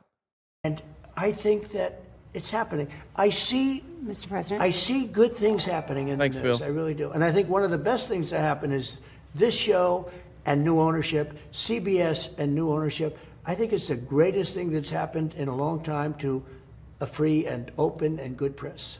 Actually, 60. Now that I've got I've got Bari Weiss in there, who's been installed to not criticize us and not criticize Israel. Now we're good. I got that strong coffee today. I do. Strong is today. Here's Trump lying about the economy now, which this isn't working. I hope he keeps saying this because this stuff everybody knows is a lie. And I've seen even Republicans coming out being like, what the fuck is he talking about? The economy is this is not going well. It is not strong. He can't just keep saying the economy's strong while people can't afford to pay their bills. We're going to have an economy like our country has never seen before. The That's strongest true. economy in the world. Well, we're doing very well. By the way, the stock market just hit, perfect timing for your show, just hit an all-time high. We're doing really well. Can I ask you, Mr. President, on that point, though, when the stock market is doing well, that doesn't affect everybody. Not everybody's invested in the stock market. It does. But there have been grocery No, prices are up. 401ks, people have 401ks. Their 401ks are double what they were a year ago. That's insane. Nobody's 401k is double what it was a year ago. Unless they like put more money into it. See, they think the stock market has doubled. And by the way, when it crashes, it'll just be Biden's fault. Hey, Kristen, good to see you. I loved you and your husband's costumes, by the way. You guys killed it on Halloween. Yeah. Is he going to say this when it tanks? No shot. For people that don't have 401ks Well, or are not sure. invested in the stock Sure, market, but they've seen their grocery prices go up, inflation. No, you're wrong. They went up under Biden. Right now, they're going down. Other than beef. What are we talking about? What are we talking about? Nothing. These prices are not going down. Eggs did go down. He keeps telling this. I don't know who's giving him this information that like grocery prices are down. Obviously, he doesn't pay for it. I mean, he pays for groceries through like. I didn't know this actually until last year, but when you're president, you do have to pay for your own food. So even like when you have a chef in the White House, you actually have to pay for that food. So he does, but like he cares though. Like he's looking at that itemized bill. Of course not. But in what world are prices down at the grocery store? They went up under Biden. Right now, they're going down. Other than beef, which we're working on, which we can solve very quickly. So the ranchers have really taken a drubbing over a 30-year period because of what I've done. I understand that beef prices are higher, but beef prices are higher because there's a shortage, right? So like I don't know. I admittedly haven't looked far into this. I don't think beef ranchers are saying that they can't sell their cattle. I think what they're saying is their input costs are too high. And so they have to, not only do we have a shortage, but their input costs are higher. And so the price of beef went up. And those input costs are largely driven by tariffs. That's what they're saying. But it's not like bringing in cheaper beef. It might lower it for Americans, but it's not going to make it better for the farmers. In fact, it's just going to fuck up their margins even further. The ranchers have done well, but with that, they've not done well. We're going to get the beef price down very quickly. It'll be very nice, just like eggs. When I first took over, eggs were double, triple, quadruple what they were. This was because of Biden. Eggs are still pretty expensive, by the way. I just bought eggs. Like the cheapest eggs for a dozen at the grocery store were $8. It's not like egg. I don't know what they peaked at, but they're not cheap like they used to be. All of these problems were caused by Biden. Yeah, we're gonna have everything good is me, everything bad is Biden. We're month 11, bud. How much longer do you think Republicans are willing to watch him just blame Joe Biden for everything? Here's CNBC. CNBC's calling this shit. CNBC's had about enough of Donald Trump. They are very pro-capitalism, so generally they're very pro-Republican. They're also really nice to like moderate Democrats. But they've had about enough. Here's CNBC. Can't accuse them of being super partisan, certainly not left-leaning. Here's them fact-checking Donald Trump.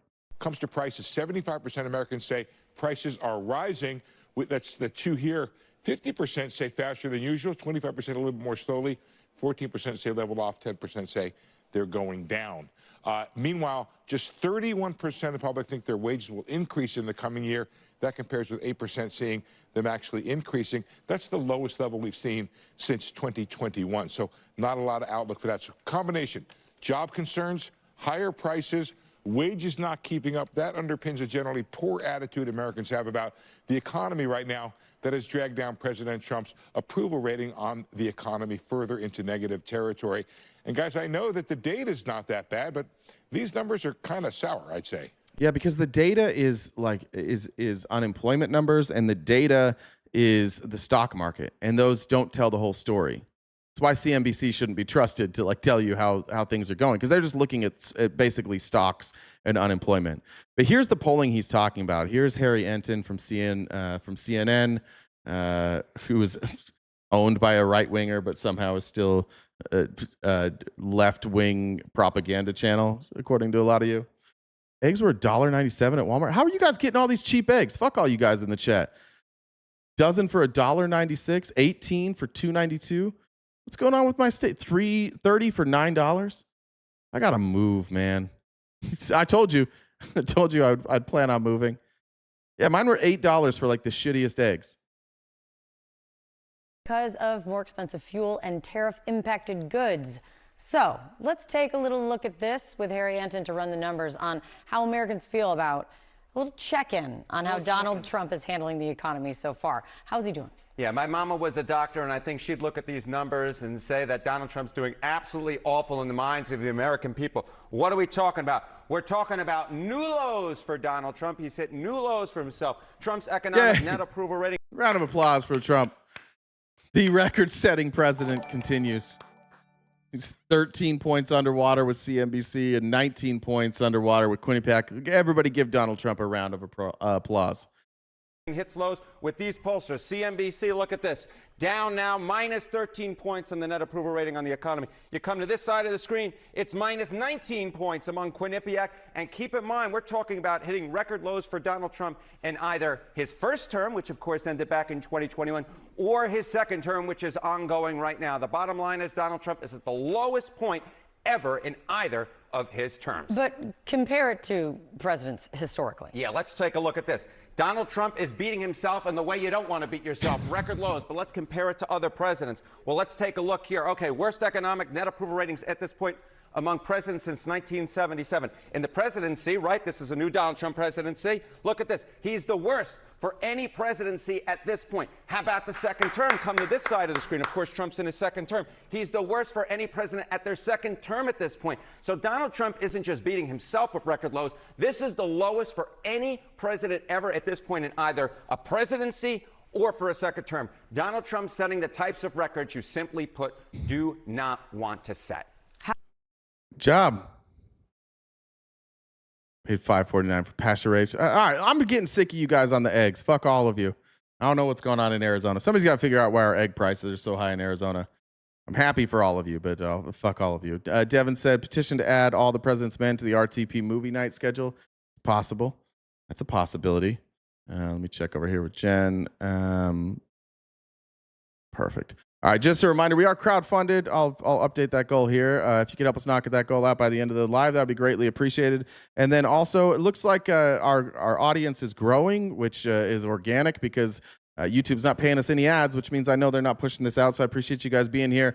If you'd like to join our membership, we have paid memberships on YouTube, TikTok, and Twitch. We'll do members-only events every other Monday night where we either watch videos or we have an event, and those take place on Discord. You got to be a paid member to join those. So if you can help us in either of those ways, that would be great. I also don't want Jen to quit, so I'm going to do it. Jake Tapper about Biden, as we're going to like him. And then he hated a person in media now, but he had on Scott. Know one thing, Scott Bessent knows what he's talking not to say. And I think that's an example we'll see here. However, the central bank's newest official, a recession. Scott Bessent. That we